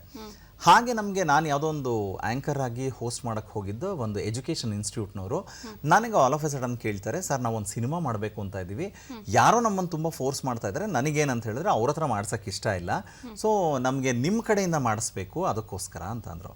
ನಾನಂದೆ ಹೆಂಗೆ ಕೇಳ್ತಾ ಇದ್ದೀರಾ ನನ್ನನ್ನು, ನನ್ನ ಸಿನಿಮಾದ ಬೇರೆ ಬ್ಯಾಕ್ಗ್ರೌಂಡ್ ಏನೂ ಗೊತ್ತೇ ಇಲ್ಲ ಅಂತ. ಇಲ್ಲ ಸರ್, ನಿಮ್ಮನ್ನು ಆಸ್ ಅನ್ ಆ್ಯಂಕರ್ ನಾವು ನೋಡಿರೋದ್ರಿಂದ ನಮಗೆ ಗೊತ್ತಿದೆ, ಯು ಹ್ಯಾವ್ ದಟ್ ಕೇಪಬಿಲಿಟಿ ಮಾಡೋದಕ್ಕೆ ಅಂತ. ನಾನು ಆಮೇಲೆ ಸರಿ ನನ್ನ ಫ್ರೆಂಡ್ ಹತ್ರ ಮಾತಾಡಿದೆ, ಹೀಗೀಗಿದೆ ಅಂತ. ಹೌದಾ, ಆಯಿತು ಸರಿ ಮಾಡೋಣ ಅಂತ ಹೇಳಿದ್ರು. ಅವರೇನಂದರೆ ಸೋಷಲ್ ಕನ್ಸರ್ನ್ ಇರುವಂಥ ಒಂದು ಸಿನಿಮಾ ಬೇಕು ಅಂತ ಹೇಳಿದ್ರು. ನಾವು ಸರಿ ಸ್ಟೋರಿ ಎಲ್ಲ ಮಾಡ್ಕೊಂಡ್ವಿ, ಎಲ್ಲ ಮಾಡಿದ್ವಿ. ಅವ್ರು ಹೋದ್ವಿ, ಒಂದೇ ಮೀಟಿಂಗಲ್ಲಿ ಇಟ್ ವಾಸ್ ಎಲ್ಲ okay, budget okay, story okay, ಎಲ್ಲ ಓಕೆ. ಅವರಂದರು ಒಂದು ವಾರ ಬಿಟ್ಟು ನಿಮಗೆ ಒಂದು ಟೋಕನ್ ಅಡ್ವಾನ್ಸ್ ಕೊಡ್ತೀವಿ, ನೀವು ಎಲ್ಲ ಗ್ರೌಂಡ್ ವರ್ಕ್ ಸ್ಟಾರ್ಟ್ ಮಾಡಿ ಅಂತ. ನಮಗೆ ವಿ ವರ್ ಲಿಟ್ರಲಿ ಫ್ಲೈಯಿಂಗ್, ಗೊತ್ತಾ, ಬಿಕಾಸ್ ನಿಮಗೂ ಗೊತ್ತು ಸಿನಿಮಾ ಅಷ್ಟು ಈಸಿಯಾಗಿ ವರ್ಕ್ ಆಗೋದಿಲ್ಲ, ಅಷ್ಟು ಬೇಗ ಇಲ್ಲ. ಸೊ ನಮಗೆಲ್ಲ ಆ ಥರದ ಅವಕಾಶಗಳು ಸಿಗ್ತಲ್ಲ ಅಂತ ನಾನು ತುಂಬ ಖುಷಿಯಿಂದ ಇದ್ವಿ. ಇಡೀ ಟೀಮು ವರ್ಕ್ ಸ್ಟಾರ್ಟ್ ಮಾಡಿದ್ವಿ. ಸೊ ಅವರು ಅಡ್ವಾನ್ಸ್ ಕೊಡೋ ಟೈಮ್ ಬಂತು, ನಾನು ಫಾಲೋ ಅಪ್ ಮಾಡ್ತಾ ಇದ್ದೀನಿ. ಅವ್ರು ಯಾವುದಕ್ಕೂ ರೆಸ್ಪಾನ್ಸ್ ಇಲ್ಲ. ಒಂದು ಮೆಸೇಜ್ ನೋಡ್ತಾ ಇದೆ, ಬ್ಲೂ ಟಿಕ್ ಆಗ್ತಾ ಇದೆ, ಅವ್ರು ರೆಸ್ಪಾನ್ಸ್ ಮಾಡ್ತಾ ಇಲ್ಲ. ಕಾಲ್ ಯಾವುದೇದೋ ನಂಬರಿಂದ ಟ್ರೈ ಮಾಡ್ತಾ ಇದ್ದೀವಿ, ಫೋನ್ ಪಿಕ್ ಮಾಡ್ತಾ ಇಲ್ಲ. ಸೊ ದೆನ್ ನಮ್ಗೆ ಒಂಥರ ಡಿಸಪಾಯಿಂಟ್ಮೆಂಟ್ ಆಗೋಯ್ತು. ಆವಾಗ ನಾನು ನನ್ನ ಡೈರೆಕ್ಟರ್ ಹತ್ರ ಹೇಳಿದೆ, ನೋಡಪ್ಪ, ಒಂದು ಸಿನಿಮಾ ಮಾಡೋಕ್ಕೆ ಅಂತ ನಮ್ಗೆ ಇಷ್ಟೊಂದು ಹುಮ್ಮಸ್ ತುಂಬಿಕೊಂಡಿದೆ, ಇವಾಗ ಈ ಥರ ಆಯಿತು ಅಂತ ಹೇಳಿದ್ರೆ ಏನು ಮಾಡಬೇಕು ಮುಂದೆ ಅಂತ. ಏನೂ ಇಲ್ಲ, ನೀವು ಆ್ಯಸ್ ಅನ್ ಆ್ಯಂಕರು ನಿಮ್ಮ ಕೆಲಸ ಮಾಡ್ತಾ ಇದ್ದೀರಾ, ಬಾಸು ಸುಮ್ಮನೆ ಕೆಲಸ ಮಾಡಿ, ನಾವು ನಮ್ಮ ಕೆಲಸ ಮಾಡ್ತೀವಿ ಅಂತ ಅಂದರು. ನಾನಂದೆ ಇಲ್ಲ, ನಾವು ಪ್ರೊಡ್ಯೂಸ್ ಮಾಡೋಣ ಅಂತ ಅಂದೆ. ಏನು ಹುಡುಗಾಟ ಆಡ್ತಾ ಇದ್ದೀರಾ ನೀವು, ಪ್ರೊಡ್ಯೂಸ್ ಮಾಡೋದು ಸಿನಿಮಾ ಅಂತ ಹೇಳಿದ್ರೆ it is not so easy. So ಅಂತ ಹೇಳಿ ಹುಟ್ಕೊಂಡಿದ್ದೆ ಈ ಅಕ್ಷಿ, ಆಯಿತಾ. ಸೊ ಅವಾಗ ನಾನಂದೆ, ಅಲ್ಲಪ್ಪ ಒಂದು ಕಾನ್ಸೆಪ್ಟ್ ಇದೆಯಲ್ಲ, ಝೀರೋ ಬಡ್ಜೆಟ್ ಫಿಲಮ್ ಅಂತ, ಸೊ ಏನದು ಅಂತ ಕೇಳಿದೆ. Boss, zero budget concept is very wrong. ಈಗ ನೋಡಿ, ಅದು ಹೇಳ್ತಾರೆ, ಅದು ಆ್ಯಕ್ಚುಲಿ ತಪ್ಪು ಪರ್ಸೆಪ್ಷನ್ನು. ನಿಮಗೆ ಟೆಕ್ನಿಕಲ್ ಆಸ್ಪೆಕ್ಟ್ಸ್ ಯೋಚನೆ ಮಾಡಿದಾಗ ಕ್ಯಾಮ್ರಾ ಬೇಕು, ಮತ್ತು ನೀವು ಉಳ್ಕೊಳ್ಳೋದಕ್ಕೆ ಅಲ್ಲ, ಆರ್ಟಿಸ್ಟು ಫ್ರೀ ಮಾಡ್ತಾರೆ ಬೇಕಾದರೆ ಕೇಳಿದ್ರೆ, ಬಟ್ ಕ್ಯಾಮ್ರಾ ಬೇಕು, ಮತ್ತು ಗಾಡಿ ಬೇಕು ಓಡಾಡೋದಕ್ಕೆ. ನಾವು ಔಟ್ಡೋರ್ ಶೂಟಿಂಗ್ ಮಾಡಿದಾಗ ಉಳ್ಕೊಳ್ಳೋಕೆ ಜಾಗ ಬೇಕು, ಊಟ ತಿಂಡಿ ವ್ಯವಸ್ಥೆ, ಪೆಟ್ರೋಲ್, ತುಂಬ ಇದೆ.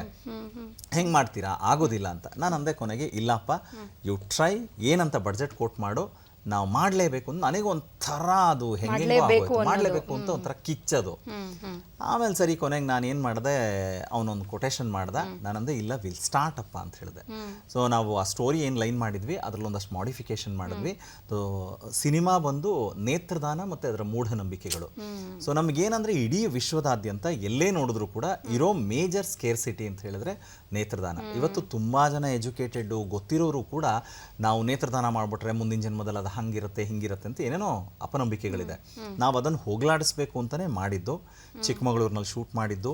ಇಡೀ ಅದರ ಒಂದು ದೊಡ್ಡ ಜರ್ನಿ ಏನಾಯ್ತಲ್ಲ, ತುಂಬ ಮಿರಾಕಲ್ಸು ಆ್ಯಂಡ್ ತುಂಬ ಪ್ರಥಮಗಳು ಅನ್ನೋ ರೀತಿಯಲ್ಲಿ. ಆಮೇಲೆ ನಾವು ಅದಕ್ಕೆ ಟ್ಯಾಗ್ ಲೈನಲ್ಲಿ ಹಾಕಿದ್ವಿ, be ready to be blind but don't be blind ಅಂತ. ಯಾಕೆ ಅಂತ ಹೇಳಿದ್ರೆ, ಅಂದರೆ ಕಣ್ಣು ಇಲ್ಲದೆ ಇರುವಂಥ ವ್ಯಕ್ತಿ ಸಿನಿಮಾ ಹೆಂಗೆ ನೋಡ್ತಾನೆ ಅನ್ನೋದನ್ನು ಝಲಕ್ ಬಂದು ಹೋಗುತ್ತೆ.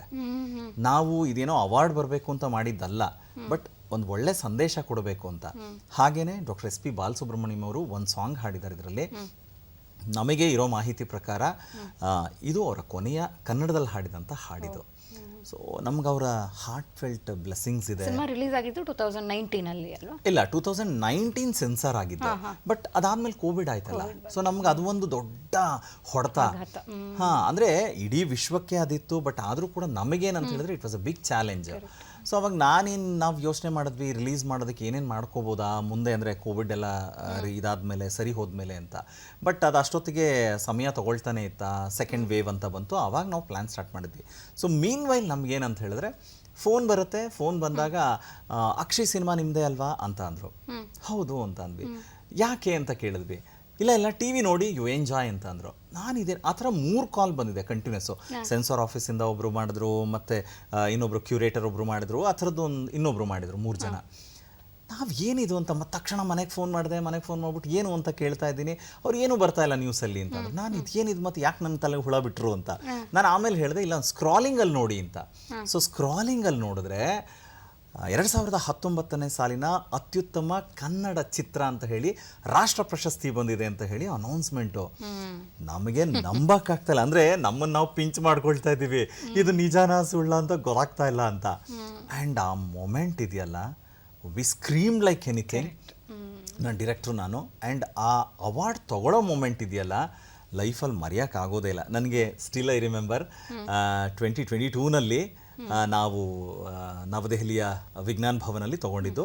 ಉಪರಾಷ್ಟ್ರಪತಿಗಳಾದಂಥ ವೆಂಕಯ್ಯ ನಾಯ್ಡು ಅವರು ಅದನ್ನು ಇದು ಮಾಡಿದ್ದು. ಸೊ ನಮಗೇನಂತ ಹೇಳಿದ್ರೆ ಅವತ್ತು ಹೋದಾಗ DD ನ್ಯಾಷನಲ್ ಏನಿದೆಯಲ್ಲ ಅದು ಅದರಿಂದನೇ ಲೈವ್ ಕೊಟ್ಟಿರೋದು. ಸೊ ನಾವು ಎಂಟ್ರಿ ತೊಗೊಂಡಾಗ ರೆಡ್ ಕಾರ್ಪೆಟ್ ಏನಿತ್ತಲ್ಲ ಅಲ್ಲಿ ಸಡನ್ನಾಗಿ ನಮ್ಮನ್ನು ಹೋಲ್ಡ್ ಮಾಡಿ ಮಾತಾಡ್ಸಿದ್ದಾರೆ. ನಮಗೆ ಅಂದರೆ ಗೊತ್ತಿಲ್ಲ ಇಟ್ಸ್ ಲೈವ್ ಹೋಗ್ತಾ ಇದೆ ಅಂತ. ಸೊ ತುಂಬ ಜನ ಅದನ್ನು ನೋಡಿದ್ದಾರೆ. ಆ್ಯಂಡ್ ಇಡೀ ಶೋ ಲೈವ್ ಹೋಗಿರೋದು ದೂರದರ್ಶನದಿಂದನೇ. ಸೊ ಆ ಮೊಮೆಂಟ್ಸ್ ಅದು ಆಗಿದ ತಕ್ಷಣ ಎಲ್ಲರೂ ನಮ್ಮನ್ನು ಪ್ರೈಸ್ ಮಾಡೋ ರೀತಿ ಕಾಲ್ ಮಾಡಿ ಮಾತಾಡೋದು ಇದೆಲ್ಲ ಇದೆಯಲ್ಲ, ತುಂಬ ದೊಡ್ಡ ಗೌರವ ಮನ್ನಣೆ ಎಲ್ಲ ಸಿಕ್ಕಿದ್ದು. ಅದು ಖುಷಿ ಇದೆ ನಮಗೆ. ಅಂದರೆ ಒಂದೇ ಒಂದು ಸಿನಿಮಾ ನಮ್ಮನ್ನು ಎಷ್ಟೊಂದು ಬದಲಾಯಿಸ್ಬಿಡ್ತು ಅಂತ. ಅವಾಗ ನಮ್ಮನ್ನು ಯಾರೋ ಮಾತಾಡಿಸ್ಬೇಕಾದ್ರೆ ಹೇಳಿದ್ರು, ನಮಗಿರೋ ಮಾಹಿತಿ ಪ್ರಕಾರ ಇಡೀ ವಿಶ್ವ ಸಿನಿಮಾ ಜಗತ್ತಿನಲ್ಲಿ ಒಬ್ಬ ಫ್ರೀಲಾನ್ಸ್ ಆ್ಯಂಕರು, ಬೇರೆ ಏನೇನೋ ಕೆಲಸ ಮಾಡಿ ಪ್ರೊಡ್ಯೂಸ್ ಮಾಡ್ತಾರೆ, ಬಟ್ ಫ್ರೀಲಾನ್ಸ್ ಆ್ಯಂಕರ್ ಒಬ್ಬ ಸಿನಿಮಾ ಪ್ರೊಡ್ಯೂಸ್ ಮಾಡಿ ಫಸ್ಟ್ ಸಿನಿಮಾಗೆ ನ್ಯಾಷನಲ್ ಅವಾರ್ಡ್ ತೊಗೊಂಡಿರೋದು ಇದೆಯಲ್ಲ, ದಟ್ ಈಸ್ ಯು ಅಂತ ಹೇಳಿದ್ರು. ನಮಗೆ ಹೌದಾ ಅಂತ ಅವಾಗ ಶಾಕಿಂಗು. ಸೊ ಆ ಜರ್ನಿ ಯಾಕೆ ಕಂಟಿನ್ಯೂ ಆಗ್ತಾ ಇಲ್ಲ? ನೆಕ್ಸ್ಟ್ ಸಿನಿಮಾ ಜರ್ನಿ ಇನ್ನೂ ಮಾಡಬೇಕು ಅನ್ನೋ ಆಸೆ, ಪ್ಲ್ಯಾನ್ಸ್ ಇದೆಯಾ? ಅಲ್ಲ, ಪ್ಲ್ಯಾನ್ಸು ಯಾವುದೇ ಒಬ್ಬ ಕಲಾವಿದನಾಗಿ ಅಥವಾ ಈ ಥರದ್ದೆಲ್ಲ ಚಾಲೆಂಜಸ್ ತೊಗೊಂಡವನಿಗೆ ಖಂಡಿತ ಹೌದು ಮಾಡಬೇಕು ಅಂತಲೇ ಆಸೆ ಇರುತ್ತೆ. ಬಟ್ ಏನಂತ ಹೇಳಿದ್ರೆ ಇಲ್ಲಿನ ಡ್ರಾಬ್ಯಾಕ್ಸ್ ಕೂಡ ಅಷ್ಟೇ ಇದೆ. ನಾವು ನೋಡಿ ಇಷ್ಟು ಕಷ್ಟಪಟ್ಟು ಸಿನಿಮಾ ಮಾಡಿ ಇಷ್ಟಪಟ್ಟೆಲ್ಲ ಮಾಡಿದ್ವಿ, ಪ್ರಶಸ್ತಿ ಬಂತು, ಆದರೆ ಅದಕ್ಕೆ ಸಿಗಬೇಕಾದಂಥ ಕಮರ್ಷಿಯಲ್ ಆಸ್ಪೆಕ್ಟು ನಮಗೆ ಆಗಲಿಲ್ಲ. ನಾವು ತುಂಬ ಅಂಥ ಪ್ರಯತ್ನಗಳನ್ನೆಲ್ಲ ಮಾಡಿದಾಗ ಬೇರೆ ಬೇರೆ ರೀತಿಯ ರಿಪ್ಲೈಸ್ ಬಂತು. ಸೊ ನಾವು ಹಾಗಾಗಿ ಅವ್ರನ್ನ ತಪ್ಪು ಅಂತಲೂ ನಾವು ಹೇಳೋಕ್ಕಾಗಲ್ಲ. ಮೇ ಬಿ ನಮಗೇನಂತ ಹೇಳಿದ್ರೆ ತುಂಬ ಅಂದರೆ ಕಮರ್ಷಿಯಲ್ ಆಗಿ ವರ್ಕ್ ಆಗುವಂಥ ಆರ್ಟಿಸ್ಟ್ಗಳನ್ನು ದೊಡ್ಡ ದೊಡ್ಡ ಹೆಸರಿರೋರನ್ನ ಹಾಕ್ಕೊಂಡಾಗ ಮೇ ಬಿ ಅದೆಲ್ಲ ಕೆಲಸ ಆಗತ್ತಾ ಅಂತ ಅಂಥದ್ದೊಂದು ಪಾಠ ಕಲ್ತ್ಕೊಂಡ್ವಿ. ಆಮೇಲೆ ಯಾವುದೂ ನಮಗೆ ಸಿನಿಮಾ ಅಂದಿದ ತಕ್ಷಣ ಯಾರೋ ಪರಿಚಯ ಇದ್ದಾರೆ ಅಂದಿದ ತಕ್ಷಣ ಅದೆಲ್ಲವೂ ಸುಲಭದಿಂದ ಆಗಲ್ಲ ಅನ್ನೋದು ಗೊತ್ತು. ಅದರದ್ದೇ ಆದಂಥ ಕಮರ್ಷಿಯಲ್ ಆಸ್ಪೆಕ್ಟ್ಸ್ ಇದೆ. ಸೊ ಹಾಗಾಗಿ ನಾವು ಅದನ್ನೆಲ್ಲ ಅದ್ರ ಮೇಲೂ ವರ್ಕ್ ಮಾಡ್ತಾ ನೋಡೋಣ, ಅಂದರೆ ಮುಂದೆ ಒಳ್ಳೆ ಅವಕಾಶಗಳು ಬಂದರೆ ಮಾಡಬೇಕು ಅನ್ನೋದು ಖಂಡಿತ ಇದೆ. ಮೊದಲ ಪ್ರಯತ್ನದಲ್ಲೇ ರಾಷ್ಟ್ರ ಪ್ರಶಸ್ತಿ ತಗೊಂಡ ಮೇಲೆ ಡೆಫಿನೆಟ್ಲಿ ಒಂದು ದೊಡ್ಡ ಹೆಜ್ಜೆ ನಿಮ್ಮಿಂದ ನಾವು ಕೂಡ ಎಕ್ಸ್ಪೆಕ್ಟ್ ಮಾಡ್ತಾ ಹೋಗಬೇಕು. ಆ್ಯಂಡ್ ಒಂದು VT ಇದೆ ನೋಡೋಣ. Yes, award winning moment. Yes, ಒಂದು ಮೆಮೊರೇಬಲ್ ಇನ್ಸಿಡೆನ್ಸ್ ಇವೆ ನಿಮ್ಮ ಲೈಫಲ್ಲಂತೂ. ಈ ಥರ ಮೆಮೊರೀಸ್ ತುಂಬಾನೇ ಇದೆ ಅಂತ. ಹೌದು ಹೌದು. ಅಲ್ಲ, ನಮಗೇನಂತ ಹೇಳಿದ್ರೆ ನೋಡಿ, ಯಾವತ್ತೂ ಒಬ್ಬ ನಿರೂಪಕನಾಗಿದ್ದೋನು ಹೋಗಿ ಉಪರಾಷ್ಟ್ರಪತಿಗಳ ಡಬ್ಬಿಂಗ್ ಆರ್ಟಿಸ್ಟ್ ಕೂಡ ಅದ್ರ ಬಗ್ಗೆನೂ ಮಾತಾಡೋಣ. Dubbing artist, voice over artist, ದೊಡ್ಡ ದೊಡ್ಡ ಕಲಾವಿದರಿಗೆ ಒಂದು ದೊಡ್ಡ ದೊಡ್ಡ ಪರದೆ ಮೇಲೆ ಕೂಡ ತಮ್ಮ ವಾಯ್ಸ್ ನಾವು ಕೇಳ್ಬೋದು. ಸೊ ಅದೊಂದು ಎಕ್ಸ್ಪೀರಿಯನ್ಸ್ ಚಿಕ್ಕದಾಗಿ ಒಂದು ಗ್ಲಿಮ್ಸ್ ಹೇಳ್ಬೇಕು. ನನಗೇನಂದ್ರೆ ಮುಂಚೆಯಿಂದನೂ ಅದು ತುಂಬ ಭಾಳ ಆಸಕ್ತಿ. ಅಂದ್ರೆ ಇವಾಗ ಯಾರಿಗೋ ವಾಯ್ಸ್ ಕೊಡೋದು ಅಂತ ಹೇಳಿದ್ರೆ ಡಬ್ಬಿಂಗ್ ಮಾಡ್ತಾರಲ್ಲ, ಹೇಗೆ ಅನ್ನೋದು ನಿರೂಪಣೆ ಬೇರೆ, ಇಲ್ಲಿ ಆಕ್ಟಿಂಗ್ ಅಲ್ಲಿ ಬರುವಂತ ಮಾಡ್ಯುಲೇಷನ್ಸ್ ಬೇರೆ. ಇವಾಗ ನಾನು ಸೀರಿಯಲ್ಸ್ ಅಲ್ಲೆಲ್ಲ ಆಕ್ಟ್ ಮಾಡ್ಬೇಕಾದ್ರೆ ಅಲ್ಲೆಲ್ಲ ಏನು ಡಬ್ಬಿಂಗ್ ಇರ್ತಿರ್ಲಿಲ್ಲ, ಬಟ್ ನಾವು ನೇರವಾಗಿ ಮಾತಾಡ್ತಾ ಇದ್ವಲ್ಲ ಅಷ್ಟೇ ಇರ್ತಾ ಇತ್ತು. ಆದ್ರೆ ಸಿನಿಮಾದಲ್ಲಿ ಅದಿದೆ ಆ ಪ್ರಾಸೆಸ್. ನಾವೇನಂದ್ರೆ ಅಲ್ಲಿ ಸುಮ್ಮನೆ ಡಮ್ಮಿ ವಾಯ್ಸ್ ಕೊಟ್ಟಿರ್ತೀವಿ, ಬಟ್ ಆಮೇಲೆ ಹೋಗಿ ನಾವು ಡಬ್ ಮಾಡಬೇಕು ಸ್ಟುಡಿಯೋದಲ್ಲಿ ಅಂತ. ಸೊ ನನಗೆ ನಾನು ಆ್ಯಕ್ಟ್ ಮಾಡಿದ್ದನ್ನು ಮಾಡಬೇಕಾದ್ರೆ ಓಕೆ ನಾನು ಅಲ್ಲಿ ಹೀಗೆ ಮಾಡಿದ್ನಲ್ವಾ ಅದೇ ಥರ ಏನಾದರೂ ಚೇಂಜಸ್ ಬೇಕು ಅಂದರೆ ಮಾಡ್ತಾ ಇದ್ದೆ. ಆದರೆ ಇನ್ನೊಬ್ಬ ಕಲಾವಿದನಿಗೆ ಧ್ವನಿ ಕೊಡಬೇಕಾದ್ರೆ ನಾವು ಆ ಪಾತ್ರ ಆಗಬೇಕಲ್ಲ, that is a big challenge and it is a big art. ಅದು ಕೂಡ ಒಂದು ಆಕ್ಟಿಂಗ್, ವಾಯ್ಸ್ ಆಕ್ಟಿಂಗ್ ಅದು. ಎಸ್, ತುಂಬ ನಾನು ಅದಕ್ಕೆ ಅಂಥ ಆರ್ಟಿಸ್ಟ್ಗಳನ್ನೆಲ್ಲ ನಾನು ಅವ್ರಿಗೆ ಹ್ಯಾಟ್ಸ್ ಆಫ್ ಹೇಳಲೇಬೇಕು. ಸೊ ಆ ಥರದ ಅವಕಾಶಗಳು ಅಂತ ಹೇಳಿದಾಗ ನಾನು ಬರೀ ವಾಯ್ಸ್ ಓವರ್ಸ್ ಮಾಡ್ತಾ ಇದ್ದೆ, ಅಂದರೆ ಈಗ ಡಾಕ್ಯುಮೆಂಟ್ರೀಸ್ಗೆ, ಕಮರ್ಷಿಯಲ್ ಆ್ಯಡ್ಸ್ಗೆ ಆ ಥರ ಎಲ್ಲ ಮಾಡ್ತಾ ಇದ್ದೆ. ಡಬ್ಬಿಂಗ್ ಅಂತ ಹೇಳಿದಾಗ ನನಗೆ ಫಸ್ಟ್ ಆಪರ್ಚುನಿಟಿ ಮುಸ್ಸಂಜೆ ಮಾತು ಸಿನಿಮಾ ಟೈಮಲ್ಲಿ ನನಗೆ ಅದರ ಪ್ರೊಡ್ಯೂಸರ್ ಬಂದು ಜಂಕಾರ್ ಆಡಿಯೋಸ್ ಭರತ್, ಅವರು ನನಗೆ ನಿಯರ್ ಬೈ ಇದ್ದಾರೆ. ಸೊ ನಾನು ಅವ್ರದ್ದು ಬೇರೆ ಶೋಸ್ ಎಲ್ಲ ಹೋಸ್ಟ್ ಮಾಡಿಕೊಟ್ಟಿದ್ದೆ. ಅವರು ಕೇಳಿದ್ರು ಡಬ್ ಮಾಡ್ತೀರಾ ಅಂತ ಅಂದರು. ನಾನಂದೆ ಸರ್ ಡಬ್ಬಿಂಗ್ ಅಂತ ನಾನು ಯಾವತ್ತೂ ಮಾಡಿಲ್ಲ ಹೀಗೆ ಅಂತ. ಅಲ್ಲ ಒಂದು ಟ್ರೈ ಮಾಡೋಣ ಬನ್ನಿ ಸ್ಟುಡಿಯೋಗೆ ಅಂತ ಹೇಳಿದ್ರು. ಸೊ ನಾನು ಸ್ಟುಡಿಯೋಗೆ ಹೋದೆ, ಅವರು ಡೈರೆಕ್ಟರ್ ಇದ್ದರು. ಅವರು ನನಗೆ ಹೇಳಿದ್ರು ನಿಮ್ಮ ವಾಯ್ಸ್ ತುಂಬ ಚೆನ್ನಾಗಿದೆ, DTS ಅಲ್ಲಿ ಕೇಳಕ್ಕೆ ಚೆನ್ನಾಗಿರುತ್ತೆ, ಮಾಡಿ ಅಂತ ಅಂದರು. ನನಗೇನಂದ್ರೆ ಲಿಟ್ರಲಿ ಆ ಸೀನ್ ಪೇಪರ್ ಕೊಟ್ಟಿದ್ದಾರೆ, ನನಗೆ ಸುಮ್ಮನೆ ಓದ್ತಾ ಇದ್ದೀನಿ ಅನ್ನೋದು ಬಿಟ್ಟರೆ ನನಗೆ ಗೊತ್ತಾಗ್ತಾ ಇದೆ, ಆ ಫೀಲೇ ಬರ್ತಾ ಇಲ್ಲ. ನಾನು ಇಲ್ಲ ಸರ್ ತುಂಬ ಕಷ್ಟ ಆಗ್ತಾ ಇದೆ ನನಗೆ ಹೀಗೆ ಅಂತ ಅಂದೆ. ಇಲ್ಲ ರೀ ನೀವು ಟ್ರೈ ಮಾಡಿ, ತುಂಬ ಚೆನ್ನಾಗಿದೆ ನಿಮ್ಮ ವಾಯ್ಸು ಅಂತ ಅಂದರು. ಆಮೇಲೆ ಬಿಡಬೇಡಿ ಇದನ್ನ ಅಂತ ಹೇಳಿದ್ರು ವಾಪಸ್ ಹೋಗ್ಬೇಕಾದ್ರೆ. ನಾನು ಆಯ್ತು ಸರ್ ಅಂತ ಹೊರಗಡೆ ಬಂದವನು.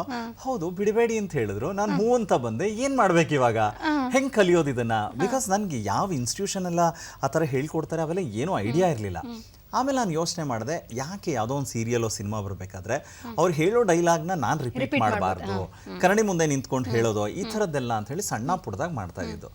ಹಾಗೆ ನಾನು ನಂದೊಂದು ಸಿನಿಮಾ ಆ್ಯಕ್ಟ್ ಮಾಡಿದ ಟೈಮಲ್ಲಿ ಡಬ್ ಮಾಡೋಕೆ ಒಂದು ಸ್ಟುಡಿಯೋಗೆ ಹೋದಾಗ ಅವ್ರು ವಾಯ್ಸ್ ಕೇಳಿಬಿಟ್ಟು ಡಬ್ ಮಾಡ್ತೀರಾ ಅಂತ ಕೇಳಿದ್ರು. ನಾನಂದ್ರೆ ಅಲ್ಲ ಅನ್ಲಿಲ್ಲ. ಯಾಕೆ ಗೊತ್ತಾ, ಡೈರೆಕ್ಟ್ ಆಗಿ ಅವ್ರಿಗೆ ಹೇಳಿದೆ, ಸರ್ ನಂಗೆ ಡಬ್ಬಿಂಗ್ ಎಕ್ಸ್ಪೀರಿಯನ್ಸ್ ಇಲ್ಲ, ಬಟ್ ನನ್ಗೆ ಐ ಆಮ್ ಇಂಟ್ರೆಸ್ಟೆಡ್ ಅಂತ. ಇಲ್ಲ ಬನ್ನಿ ಪರವಾಗಿಲ್ಲ ಅಂತ ಹೇಳಿದ್ರು. ಅಲ್ಲೇನಂದ್ರೆ ಶುರುವಾಗಿದ್ದೆ ಕಾರ್ಟೂನ್ಸಿಂದ, ಕಾರ್ಟೂನು ಮತ್ತೆ ಅನಿಮೇಟೆಡ್ ಸಿನಿಮಾಗಳು ಅಂಥದಕ್ಕೆಲ್ಲ ಮಾಡೋದಕ್ಕೆ ಅಂತ. ಸೊ ಅದು ಒಂಥರ ಚಾಲೆಂಜು, ಲರ್ನಿಂಗ್ ಪ್ರೊಸೆಸ್ಸು. ಬಿಕಾಸ್ ಏನು ಗೊತ್ತಾ, ನಾವಾಗಿ ಮಾತಾಡೋದು ಧ್ವನಿ ಬೇರೆ, ಅದೇ ಅಲ್ಲಿ ಹೋಗಿದ ತಕ್ಷಣ ಹೇ ಲಕ್ಷ್ಮಿ ಏನೇ ಮಾಡ್ತಾ ಇದ್ಯಾ ಇದೆಲ್ಲ ಇದೆಯಲ್ಲ. ಆಮೇಲೆ ಮತ್ತೆ ತಿರ್ಗಾ ಇನ್ಯಾವುದೋ ಒಂದು ಆಧ್ಯಾತ್ಮಿಕವಾಗಿ ಒಂದು ವಿಷ್ಣುವಿನ ಪಾತ್ರ ಅಂತ ಹೇಳಿದಾಗ, ಲಕ್ಷ್ಮಿ ನೀನು ಇಷ್ಟು ಹೊತ್ತು ಕಾದರೂ ನನ್ನ ಬಳಿ ಬರಲಿಲ್ಲವಲ್ಲ, ಏಕೆ ಏಕೆ ಲಕ್ಷ್ಮಿ ಅಂತ. ಮತ್ತಿನ್ಯಾವುದೋ ರಾಕ್ಷಸನ ಪಾತ್ರ ವಿಕೃತವಾಗಿ ಅಂತ ಹೇಳಿದ್ರೆ ಏ ಲಕ್ಷ್ಮಿ ಅಂದರೆ ಹಿಂಗಿದೆಯಲ್ಲ ಈ ಮಾಡ್ಯುಲೇಷನ್ಸು. ನಾನು ಎಷ್ಟು ಕಲಿತಾ ಹೋದೆ ಅಂತ ಹೇಳಿದ್ರೆ ನಂಗೆ ತುಂಬ ಖುಷಿ ಕೊಡ್ತು. And the best time where I spent. But again ಮತ್ತೆ ಅಲ್ಲೊಂದು ಚಾಲೆಂಜ್ ಶುರುವಾಯಿತು. ಏನಂತ ಹೇಳಿದ್ರೆ ಒಂಥರ 24/7 ಸ್ಟುಡಿಯೋ ಒಳಗಡೆ ಕೂತ್ಕೊಳ್ಳೋ ಥರ ಆಯಿತು. ಅಂದರೆ ಏನಂದರೆ ನಾವು ಡಬ್ ಮಾಡೋ ಟೈಮಲ್ಲಿ AC ಆಫ್ ಮಾಡಬೇಕು. ಸೊ ನನ್ನ ವೋಕಲ್ ಕಾರ್ಡ್ಸು ಡ್ರೈ ಆಗೋಕ್ಕೆ ಶುರುವಾಗುತ್ತೆ. ನಮಗೆ ನೆಕ್ಸ್ಟ್ ಶೋ ಇದೆ ಅಂತ ಹೇಳಿದ್ರೆ ಹೋಗಿ ಹೋಸ್ಟ್ ಮಾಡೋಕ್ಕೆ ತುಂಬ ಕಷ್ಟ ಆಗ್ತಾ ಇತ್ತು. ಅವಾಗ ನಾನು ಡಿಸೈಡ್ ಮಾಡಿದೆ, ಇಲ್ಲಪ್ಪ ನಾನು ಏನು ಒಂದಷ್ಟು ಡಬ್ಬಿಂಗು ಮಾಡಿದ್ನಲ್ವಾ ಅದು ಖುಷಿ ಕೊಟ್ಟಿದೆ, ಸೊ ನಾನು ಸಾಕು ನಿಲ್ಲಿಸಬೇಕು ಅಂತ ಅಂದ್ಕೊಂಡು. ಈಗ ಏನಂತ ಹೇಳಿದ್ರೆ ಇವಾಗ ಪ್ಯಾನ್ ಇಂಡಿಯಾ ಕಾನ್ಸೆಪ್ಟ್ ಬಂದಿರೋದ್ರಿಂದ, ಅಂದರೆ ಯಾವುದೋ ಲ್ಯಾಂಗ್ವೇಜಿನ ಸಿನಿಮಾ ತೊಗೊಂಡು ಬಂದು ಮಾಡಬೇಕಾದ್ರೆ ನಿಮಗೆ ಲಿಪ್ಸಿಂಕ್ ಆಗೋದೇ ಇಲ್ಲ. ಸೊ ಒಟ್ಟು ಡಬ್ ಮಾಡಬೇಕು. ಬಟ್ ನನಗೆ ಅವಾಗ ಅನ್ನಿಸ್ತು, ನಮ್ಮ ನೇಟಿವಿಟಿಯ ನಮ್ಮತನ ಕಳ್ಕೊಳ್ತೀವಿ, ಅದಕ್ಕೆ ಬೇಡಪ್ಪ ಅಂತ ಅದು ಒಂದು ಯೋಚನೆ ಮಾಡಿದಾಗ ಬಿಟ್ಟೆ ನಾನು ಅದಕ್ಕೆ ಇವಾಗ ಯಾವುದಾದ್ರೂ ನೇರವಾಗಿದ್ದರೆ ಕನ್ನಡದಲ್ಲೇ ಇದ್ದು ಯಾರೋ ಬೇರೆ ಭಾಷೆಯವ್ರು ಬಂದು ಮಾಡಿದ್ರೆ ಅವ್ರಿಗೆ ವಾಯ್ಸ್ ಕೊಡಬೇಕು ಅಂದರೆ ಅಂಥದಕ್ಕೆ ಹೋಗ್ತೀನಿ. ಏನಂದ್ರೆ ಹಲವಾರು ಮಜಲುಗಳು ಒಂದು ಕಲೆ ಅಂತ ಬಂದಾಗ ಹ್ಯಾವ್ ಟಚ್ಡ್, ಇಲ್ಲ ಅನುಭವ ಸಿಕ್ಕಿದೆ, ಅದಕ್ಕೆ ಐ ಥಿಂಕ್ ಆಪರ್ಚುನಿಟೀಸ್ ಆಗಿ we should be grateful. And ವಾಯ್ಸಿಗೆ ಒಂದು ಕಮರ್ಷಿಯಲ್ ಆಸ್ಪೆಕ್ಟ್ ಸಿಕ್ಕಿದೆ. ಹೆಂಗ್ ಗೊತ್ತಾ, ನಾನು ಅದನ್ನ ಮರಿದೇ ಹೇಳಬೇಕು. ನಮಗೆ KGF ಸಿನಿಮಾ ಬಂದಿದ ತಕ್ಷಣ KGF ಸಿನಿಮಾ ಏನಾಯ್ತು, ನಮಗೆ ವರ್ಲ್ಡ್ ಮಾರ್ಕೆಟ್ ಅಲ್ಲಿ ತುಂಬಾ ದೊಡ್ಡ ಹೆಸರು ಬಂದ್ಬಿಡ್ತು ಪ್ಯಾನ್ ಇಂಡಿಯಾ ಕಾನ್ಸೆಪ್ಟ್ ಅಲ್ಲಿ. ನನಗೆ ಗೊತ್ತೇ ಇಲ್ಲ, ನನಗೆ ಸಿನಿಮಾ ನೋಡಕ್ ಹೋದವರು ಫೋನ್ ಮಾಡ್ಬಿಟ್ಟು ಸಾರ್ KGF ಅಲ್ಲಿ ನಿಮ್ಮ ವಾಯ್ಸ್ ಕೇಳಿದೆ ಅಂತ. ನಾನಂದೆ KGF ನಾನು ವಾಯ್ಸೇ ಕೊಟ್ಟಿಲ್ಲಪ್ಪ ಅಂತ ಅಂದೆ. ಇಲ್ಲ ಸಾರ್ ಕೇಳಿದ್ವಿ ಅಂತಂದ್ರು. ಇಲ್ಲ ಕರೆಕ್ಟಾಗಿ ಹೇಳಿ ಅಂತ ಅಂದೆ. ಅವರು ಇಂಟರ್ವ್ಯೂಲ್ ಅಲ್ಲಿ ಈಚೆ ಬಂದಿದ್ರು, ವಾಪಸ್ ಹೋಗೋಷ್ಟೊತ್ತಿಗೆ ಒಂದು ಮೆಸೇಜ್ ಹಾಕಿದ್ರು, ಧೂಮ್ರಪಾನ ಅಂತ. ನಾನೀಗ ಐ ವಾಸ್ ಶಾಕ್ಡ್. ಅರೆ ನಾನು ಯಾವಾಗ್ಲೂ ಆಡ್ಸ್ ಅಲ್ಲಿ ವಾಯ್ಸ್ ಕೊಟ್ಟಿದ್ದು, ಅಂದ್ರೆ ಸೆನ್ಸಾರ್ ಬೋರ್ಡ್ ಇಂದ ಅಪ್ರೂವಲ್ ಆಗಿ ಆ ಏನು no smoking no tobacco part ಇದೆಯಲ್ಲ ಅದನ್ನ ಯೂಸ್ ಮಾಡಕ್ ಸ್ಟಾರ್ಟ್ ಮಾಡಿದ್ದಾರೆ. ಸೊ KGF ಇಂದ ನನಗೊಂಥರ mileage ಸಿಗ್ಬಿಡ್ತು.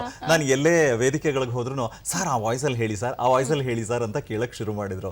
So that was so interesting. ಅಂದ್ರೆ ವಾಯ್ಸ್ ಅನ್ಎಕ್ಸ್ಪೆಕ್ಟೆಡ್ ಆಗಿ ಬಂದಂತ ಅಂದ್ರೆ ನಾವು ಕೆಲವೊಮ್ಮೆ ಅನ್ಕೊಂಡಿರಲ್ಲ, ಕೆಲವೊಮ್ಮೆ ದೊಡ್ಡ ದೊಡ್ಡ ಆಲೋಚನೆಗಳು ಇಟ್ಕೊಂಡಿರ್ತೀವಿ, ಅದು ಈಡೇರಿರೋದಿಲ್ಲ. ಆದ್ರೆ ಏನು ಇಲ್ದಲೆ ಮಾಡಿರೋಂಥದಕ್ಕೆ ಆಪರ್ಚುನಿಟೀಸ್ ಬಂದಾಗ ಅದೊಂಥರ ಯಾವಾಗ್ಲೂ ಗ್ರೇಟ್ಫುಲ್ ಇರೋದು. ಈಗ ನಿಮ್ಮ ಕುಟುಂಬದ ಬಗ್ಗೆ ಸಹ ಬಹಳಷ್ಟು ವಿಚಾರ ಹೇಳ್ತಾ ಇದ್ರಿ, ಅಕ್ಕ ಬಗ್ಗೆ ಹೇಳಿದ್ರಿ, ಅಣ್ಣಂದ್ರ ಬಗ್ಗೆ ಹೇಳಿದ್ರಿ. ಈಗ ನಿಮ್ಮ ಕುಟುಂಬದ ಸಪೋರ್ಟ್ ನಿಮ್ಮ ಹೋಲ್ ಜರ್ನಿನಲ್ಲಿ ಯಾವತ್ತೂ ನಾವು ಕ್ರೆಡಿಟ್ಸ್ ಕೊಡ್ಲೇಬೇಕು. ಒಂದು ಚಿಕ್ಕದಾದಂತಹ ಒಂದು ಸಂದೇಶ ನಿಮ್ಮ ಕುಟುಂಬಕ್ಕೆ ನೀವು ಕೊಡೋದಾದ್ರೆ ಅಥವಾ ಅವರನ್ನ ಸ್ಮರಿಸ್ಕೊಳ್ಳೋದಾದ್ರೆ ಈ ಒಂದು ಸಂದರ್ಭದಲ್ಲಿ how do you give credit? ತುಂಬ ಅಂದರೆ ತುಂಬ ನಾನು I am very much blessed ನಾನು ಇಂಥ ಕುಟುಂಬದಲ್ಲಿ ಹುಟ್ಟೋದಕ್ಕೆ. ಆ್ಯಂಡ್ ಈ ರೀತಿಯ ಅಪ್ಪ ಅಮ್ಮ ಮತ್ತು ನನ್ನ ಅಣ್ಣ ಅಕ್ಕಂದಿರು ಮತ್ತು ನನ್ನ ಭಾವ ಅಂದರೆ ನಾನು ಎಲ್ರಿಗೂ ಥ್ಯಾಂಕ್ಸ್ ಹೇಳಬೇಕು. ಬಿಕಾಸ್ ಯಾಕೆ ಅಂತ ಹೇಳಿದ್ರೆ ನಾನು ಆರಂಭದಲ್ಲಿ ತಗೊಂಡಂಥ ಚಾಲೆಂಜ್ ಇದೆಯಲ್ಲ, ಆ ಚಾಲೆಂಜ್ ನೋಡಿ ನನ್ನ ಹೆಂಡ್ತಿನ ತೋರಿಸ್ತಾ ಇದ್ದಾರೆ ಆಲ್ರೆಡಿ. ನೀವು ಅವ್ರು ಹೇಳಲಿಲ್ಲ ಅಂತ ನಾವೇ ತೋರಿಸ್ತಾ ಇದ್ದೀವಿ. This is my wife life partner. ಖಂಡಿತ ಅಲ್ಲ, ನಾನು ನೆಕ್ಸ್ಟ್ ಅದೇ ಪಾರ್ಟಿಗೆ ಬರ್ತಾ ಇದ್ದೆ. ಸೊ ಅನಿತಾ ಅಂತ ಹೇಳಿ, ಸೊ ನನ್ನ ಅರ್ಧಾಂಗಿ, ನನ್ನ ಬದುಕಿನ ಎಲ್ಲ ವಿಚಾರಗಳನ್ನು ಅರ್ಥ ಮಾಡಿಕೊಂಡು ನನ್ನ ಈ ಪ್ರೊಫೆಷನ್ಗೆ ತುಂಬ ಸಪೋರ್ಟಿವ್ ಆಗಿದ್ದಾಳೆ. ಆ್ಯಂಡ್ ಇದು ನನ್ನ ಫ್ಯಾಮಿಲಿ ಏನು ಫೋಟೋ ತೋರಿಸಿದ್ದು, ಕೆಲವರು ಇಲ್ಲ ಅದರಲ್ಲಿ. ಬಟ್ ಇವ್ರು ಎಲ್ಲರೂ ಅಂದರೆ ಅಪ್ಪ ಯಾವಾಗಲೂ ಬೈತಾ ಇದ್ರು, ಬಿಕಾಸ್ ಅಪ್ಪ ವಾಸ್ ಎ ಗೌರ್ಮೆಂಟ್ ಎಂಪ್ಲಾಯಿ. ಅವ್ರು ಏನು ಹೇಳೋರು ಅಂದರೆ ಲೈಫಿಗೆ ಸೆಕ್ಯೂರಿಟಿ ಇರಬೇಕು, ಸೊ ರೆಗ್ಯುಲರ್ ಇನ್ಕಮ್ ಇರಬೇಕು, ನೀನು ಇದನ್ನ ನೆಚ್ಕೊಂಡಿದ್ಯಲ್ಲ, ನಿನಗೆ ಯಾವಾಗಲೂ ಶೋಸ್ ಇರತ್ತೆ ಇರೋದಿಲ್ಲ, ಈ ಥರ ಎಲ್ಲ ಇದೆ ಹೇಗೆ ಅಂತ ನಾನು ಒಂದೇ ಅಪ್ಪಂಗೆ ಹೇಳಿದೆ. ಯಾಕಂದರೆ ಅಪ್ಪನೂ ಅಷ್ಟೇ ಹಠದಲ್ಲಿ ಬಂದವರು. ಆಮೇಲೆ ಯಾವುದೇ ರೀತಿಯ ನಮ್ಮ ತಾತ ಅಜ್ಜಿಯಿಂದ ಅವರಿಗೆ ಆಸ್ತಿ ಮಾಡಿಕೊಟ್ಟು ಅದೆಲ್ಲ ಏನೂ ಕೊಟ್ಟಿರಲಿಲ್ಲ. ಇಷ್ಟಾದರೂ ಕೂಡ ಅಪ್ಪ ಚಾಲೆಂಜಲ್ಲಿ ಅವ್ರು ಓದಿ ಅವ್ರು ಬೆಳೆದು ಅವ್ರು ಒಳ್ಳೆ ಜಾಬಿಗೆ ಬಂದು ನಮ್ಮನ್ನೆಲ್ಲ ಇಷ್ಟು ಚೆನ್ನಾಗಿ ಎಜುಕೇಟ್ ಮಾಡಿ ಬೆಳೆಸಿದಾರಲ್ಲ. ಸೊ ಹಾಗಾಗಿ ನನಗದೊಂದು ಒಳಗಡೆ ಹಠ, ಅಂದರೆ ನಾನು ಅಪ್ಪನ ಥರ ಅಂತ. ಸೊ ನಾನು ಹೇಳಿದೆ ಅಪ್ಪಂಗೆ, ನೋಡಿ ಅಪ್ಪ, ನಾನು ನಿಮ್ಮನ್ನು ಯಾವುದೇ ಕಾರಣಕ್ಕೂ ₹1 ನಿಮ್ಮ ಮುಂದೆ ಬಂದು ಹಿಂಗೆ ನಿಲ್ಲಲ್ಲ. ಸೊ ನನ್ನ ಬದುಕನ್ನು ನಾನು ಲೀಡ್ ಮಾಡುವಂಥದ್ದನ್ನು ನಾನು ರೂಪಿಸ್ಕೊಳ್ತೀನಿ. ಅದಕ್ಕೋಸ್ಕರ ನಾನು ಈ ಪ್ರೊಫೆಷನ್ ಆಯ್ಕೆ ಮಾಡ್ಕೊಂಡಿದ್ದೀನಿ, ದಯವಿಟ್ಟು ಅದ್ರಲ್ಲಿ ಮುಂದುವರಿಯೋಕ್ಕೆ ಬಿಡಿ ಅಂತ. ಸೊ ದೆನ್ ಆಯಿತು, ನಿನ್ನ ಇಷ್ಟ, ಏನಾದರೂ ಮಾಡ್ಕೊ ಅಂತ. ಆದರೆ ಅಮ್ಮ ಇದ್ದಾರಲ್ಲ, ಅಮ್ಮ ಶಿ ಈಸ್ ನಿಜವಾಗ್ಲೂ ದೇವರೇ. ಯಾವಾಗಲೂ ನಾನು ಅದನ್ನೇ ಹೇಳ್ತೀನಿ. ಅಮ್ಮ ಏನಂತ ಹೇಳಿದ್ರೆ ಆಲ್ ಟೈಮ್ ಸಪೋರ್ಟು. ಆಯಿತು, ನಿಂಗೆ ಅದು ಖುಷಿ ಕೊಡುತ್ತಾ, ನೀನು ಏನು ಮಾಡ್ತಿದ್ಯಾ ಮಾಡು, ಬಟ್ ಒಳ್ಳೆ ಹೆಸರು ತಗೋ ಅಂತ ಯಾವಾಗಲೂ ಅದನ್ನೇ ಹೇಳ್ತಾ ಇದ್ದಿದ್ದು. ಹಾಗೆ ನೆಕ್ಸ್ಟು ಬೆನ್ನೆಲುಬಿಗೆ ನಿಂತವ್ರೆ ನನ್ನ ಅಣ್ಣ ಅಕ್ಕಂದಿರು, ಅವರೆಲ್ಲರೂ ಕೊಟ್ಟಂಥ ಗ್ರೇಟ್ ಸಪೋರ್ಟು. ಅದಾದಮೇಲೆ ನನ್ನ ವೈಫು. ಸೊ ನನ್ನ ವೈಫು ಲೈಕ್ ನಾನು ಅವಳಿಗೆ ಫಸ್ಟೇ ಹೇಳಿದೆ ಮದುವೆಗೆ ಮುಂಚೆ ಮಾತಾಡಿದಾಗ, ನೋಡಮ್ಮ this is my profession. So ನನ್ನ ಪ್ರೊಫೆಷನಲ್ ಹೆಂಗಿರುತ್ತೆ ಅಂತ ಹೇಳಿದ್ರೆ ಯಾವ ಮೂಮೆಂಟಲ್ಲಿ ಏನು ಬೇಕಾದರೂ ಎಮರ್ಜೆನ್ಸಿ ಬರ್ಬೋದು, ನಾನು ಎದ್ದು ಹೋಗ್ತಾ ಇರ್ತೀನಿ, ಬಟ್ ಬೇಜಾರು ಮಾಡ್ಕೋಬಾರ್ದು ನೀನು. So you should accept all those things. ಹಂಗಿದ್ರೆ ನಾವು ಮದುವೆ ಆಗೋಣ ಅಂತ. ಪಾಪ ಅದಕ್ಕೆ ಖುಷಿಯಿಂದ ಒಪ್ಕೊಂಡು ಅವಳು ಇವತ್ತಿನವರೆಗೂ ಹಾಗೆ ಸಪೋರ್ಟ್ ಮಾಡ್ತಾಳೆ. ಆ್ಯಂಡ್ ಈಗ ಅದರ ಮುಂದುವರೆದ ಭಾಗ ಅಂತ ಹೇಳಿದ್ರೆ ನನ್ನ ಮಗಳು ಪ್ರಿನ್ಸ್, ಅವಳು ಶ್ರೀನಿತಾ ಅಂತ ಹೇಳಿ. ಸೊ ಅವಳು ಬಂದಮೇಲೆ ನಮ್ಮ ಬದುಕಿನ ಇನ್ನೊಂದು ರೀತಿಯ ಬದಲಾವಣೆ ಆಗಿದೆ. ಆ್ಯಂಡ್ ಭಾಳ ಅಂದರೆ ಭಾಳ ಖುಷಿ ಅನಿಸುತ್ತೆ. ಸೊ ಅವಳನ್ನ ನಮ್ಮ ಎಲ್ಲ ರೀತಿಯಿಂದ ಲೈಫಿಗೆ ನಮಗೆ ಕೊಟ್ಟಂಥ ಶಕ್ತಿ ಅಂತ ನಾನು ಹೇಳ್ಬೋದು. So Srinitha, very nice. So Srinivasa sir, ಇವತ್ತು ತುಂಬ ಖುಷಿ. ಒಂಥರ ಎಷ್ಟೋ ಜನಕ್ಕೆ ಒಂದಷ್ಟು ಟಿಪ್ಸ್ ಸಿಕ್ತು. ಆ್ಯಂಡ್ ಪ್ರತಿಯೊಂದು ಪ್ರೊಫೆಷನಲ್ಲೂ ಅವ್ರದ್ದೇ ಆದಂಥ ಒಂದು ಏಳು ಬೀಳು ಇರುತ್ತೆ, ಅದನ್ನು ಹೇಗೆ ಸಾಧಿಸಿ ನಿಲ್ಲಬೇಕು ಅನ್ನೋ ಛಲ ಸಿಕ್ತು. ಜೊತೆಗೆ ನೀವೇ ಹೇಳಿದ್ರಿ, ಒಂದು ಪರ್ಮನೆನ್ಸಿ ಅನ್ನೋದಿಲ್ಲ. ತುಂಬಾ ಚಂಚಲವಾಗಿರುವಂಥ ಈ ಒಂದು ಫೀಲ್ಡಲ್ಲಿ 25 ವರ್ಷ ನಿಂತು ಇನ್ನೂ ಸಕ್ಸಸ್ಫುಲ್ಲಾಗಿ ಕಂಟಿನ್ಯೂ ಮಾಡ್ತಾ ಇದ್ದೀರಾ ಅಂತಂದರೆ ಡೆಫಿನೆಟ್ಲಿ ನಿಮ್ಮ ಹಾರ್ಡ್ ವರ್ಕ್, ನಿಮ್ಮ ಎಫರ್ಟ್, ಸ್ಮಾರ್ಟ್ ವರ್ಕ್ ಎಲ್ಲವೂ ಕೂಡ ಕಾರಣ ಆಗಿರುತ್ತೆ. ಆ್ಯಂಡ್ ನಮ್ಮ ಕಡೆಯಿಂದ ಇವತ್ತು ಕಂಗ್ರ್ಯಾಚುಲೇಷನ್ಸ್, ಜೊತೆಗೆ ಆಲ್ ದಿ ಬೆಸ್ಟ್ ವಿಶ್ ಮಾಡ್ತಾ ಇನ್ನೂ ದೊಡ್ಡ ದೊಡ್ಡ ಅವಕಾಶಗಳು ನಿಮಗೆ ಸಿಗಲಿ. ಕಲಾದೇಗುಲ ಶ್ರೀನಿವಾಸ್ ಅನ್ನೋ ಹೆಸರು ಇನ್ನೂ ದೊಡ್ಡ ಮಟ್ಟದಲ್ಲಿ ಎಲ್ಲ ಕಡೆ ಪಸರಿಸಲಿ ಅಂತ ಹೇಳ್ತಾ ಇದ್ದೀವಿ. ಥ್ಯಾಂಕ್ ಯು ಸೋ ಮಚ್ ಇವತ್ತು ಕಾರ್ಯಕ್ರಮಕ್ಕೆ ಬಂದಿದ್ದು. We were so happy. Thank you. Same here. ನಾನು ಮತ್ತೊಮ್ಮೆ ನಮ್ಮ ಇಡೀ ದೂರದರ್ಶನ ಚಂದನ ವಾಹಿನಿಗೆ ಒಂದು ಪ್ರೀತಿಯಿಂದ ಕೃತಜ್ಞತೆ ಸಲ್ಲಿಸ್ತೀನಿ. ಯಾಕೆ ಅಂತ ಹೇಳಿದ್ರೆ ನಿರೂಪಣೆ ಎಲ್ಲರೂ ಮಾಡ್ತಾರೆ, ಆದರೆ ನಿರೂಪಕನಾದವನು ಕೂಡ ಅತಿಥಿಯಾಗಿ ಕೂತ್ಕೊಳ್ಬೋದು. ಯಾಕಂದರೆ ವಾರದ ಅತಿಥಿಯಲ್ಲಿ ನಾವೆಷ್ಟೊಂದು ಜನ ಅತಿಥಿಗಳನ್ನು ಮಾತಾಡ್ತಾ ಇದ್ವಿ. ಇವತ್ತು ಶುಭೋದಯ ಕರ್ನಾಟಕದಲ್ಲಿ ನಾನು ಅತಿಥಿಯಾಗಿ ಕೂತ್ಕೊಳ್ಳುವಂತೆ ಮಾಡಿದ್ದಕ್ಕೆ ನಾನು ಮತ್ತೊಮ್ಮೆ ಟೀಮ್ ಎಲ್ಲರಿಗೂ ಕೂಡ ಥ್ಯಾಂಕ್ಸ್ ಹೇಳೋದ್ರ ಜೊತೆಗೆ Aarti ma'am thank you so much ಅಂತ ಹೇಳ್ತಾ, ಆ್ಯಂಡ್ ಇಡೀ ಟೀಮಿಗೆ ಮತ್ತೊಂದು ಸಲ, and Lakshmi thank you so much, you are so good. Thank you so much sir. Thank you. ವೀಕ್ಷಕರೇ, ನೋಡಿದ್ರಲ್ವಾ, ಇದಾಗಿತ್ತು ಇವತ್ತಿನ ನಮ್ಮ ಶುಭೋದಯ ಕರ್ನಾಟಕ. ಒಂದು ಸಾಧನೆ ಮಾಡಬೇಕು ಅನ್ನೋ ಛಲ ಮನಸ್ಸಿನಲ್ಲಿ ಇದ್ದರೆ ಎಂಥ ಸಂದರ್ಭ ಬಂದರೂ ಕೂಡ ಸಾಧಿಸಿ ನಿಲ್ಲಬಹುದು. ಅದಕ್ಕೆ ಒಂದು ಆತ್ಮಸ್ಥೈರ್ಯ ಬೇಕು, ಎಲ್ಲದಕ್ಕಿಂತ ಹೆಚ್ಚಾಗಿ ಸ್ವಯಂ ಪ್ರಜ್ಞೆ ಇರಬೇಕು. ಎಲ್ಲಿ ಯಾವಾಗ ಯಾವ ರೀತಿ ಬಿಹೇವ್ ಮಾಡಬೇಕು ಅನ್ನೋ ಕಾಮನ್ ಸೆನ್ಸ್ ಇರಬೇಕು. ಅದಕ್ಕೆ ಒಂದು ಬೇಕಾಗಿರುವಂಥ ಪ್ರೊಫೆಷನ್ ಅಂದರೆ ನಿರೂಪಣೆ. ಒಬ್ಬ ಪ್ರಖ್ಯಾತ ನಿರೂಪಕರಾಗಿ ಅಷ್ಟೇ ಅಲ್ಲದೆ ನಮಗೂ ಕೂಡ ಅನೇಕ ಟಿಪ್ಸನ್ನು ಕೊಟ್ಟಂಥ ಶ್ರೀನಿವಾಸ್ ಅವರಿಗೆ ಮತ್ತೊಮ್ಮೆ ಥ್ಯಾಂಕ್ ಯು ಹೇಳ್ತಾ ಇವತ್ತಿನ ಸಂಚಿಕೆ ಮುಗಿಸೋಣ. ಮತ್ತೊಬ್ಬ ಸಾಧಕರೊಂದಿಗೆ ಮುಂದಿನ ಸಂಚಿಕೆಯಲ್ಲಿ ನಿಮ್ಮ ಭೇಟಿ. ಅಲ್ಲಿವರೆಗೂ ನಾವು ಹೋಗಿ ಬರ್ತೀವಿ. ನೀವು ನೋಡ್ತಾ ಇರಿ ನಿಮ್ಮ ನೆಚ್ಚಿನ ಚಂದನ ವಾಹಿನಿ. ತಮ್ಮ ದಿನ ಶುಭಕರವಾಗಿರಲಿ. ನಮಸ್ಕಾರ.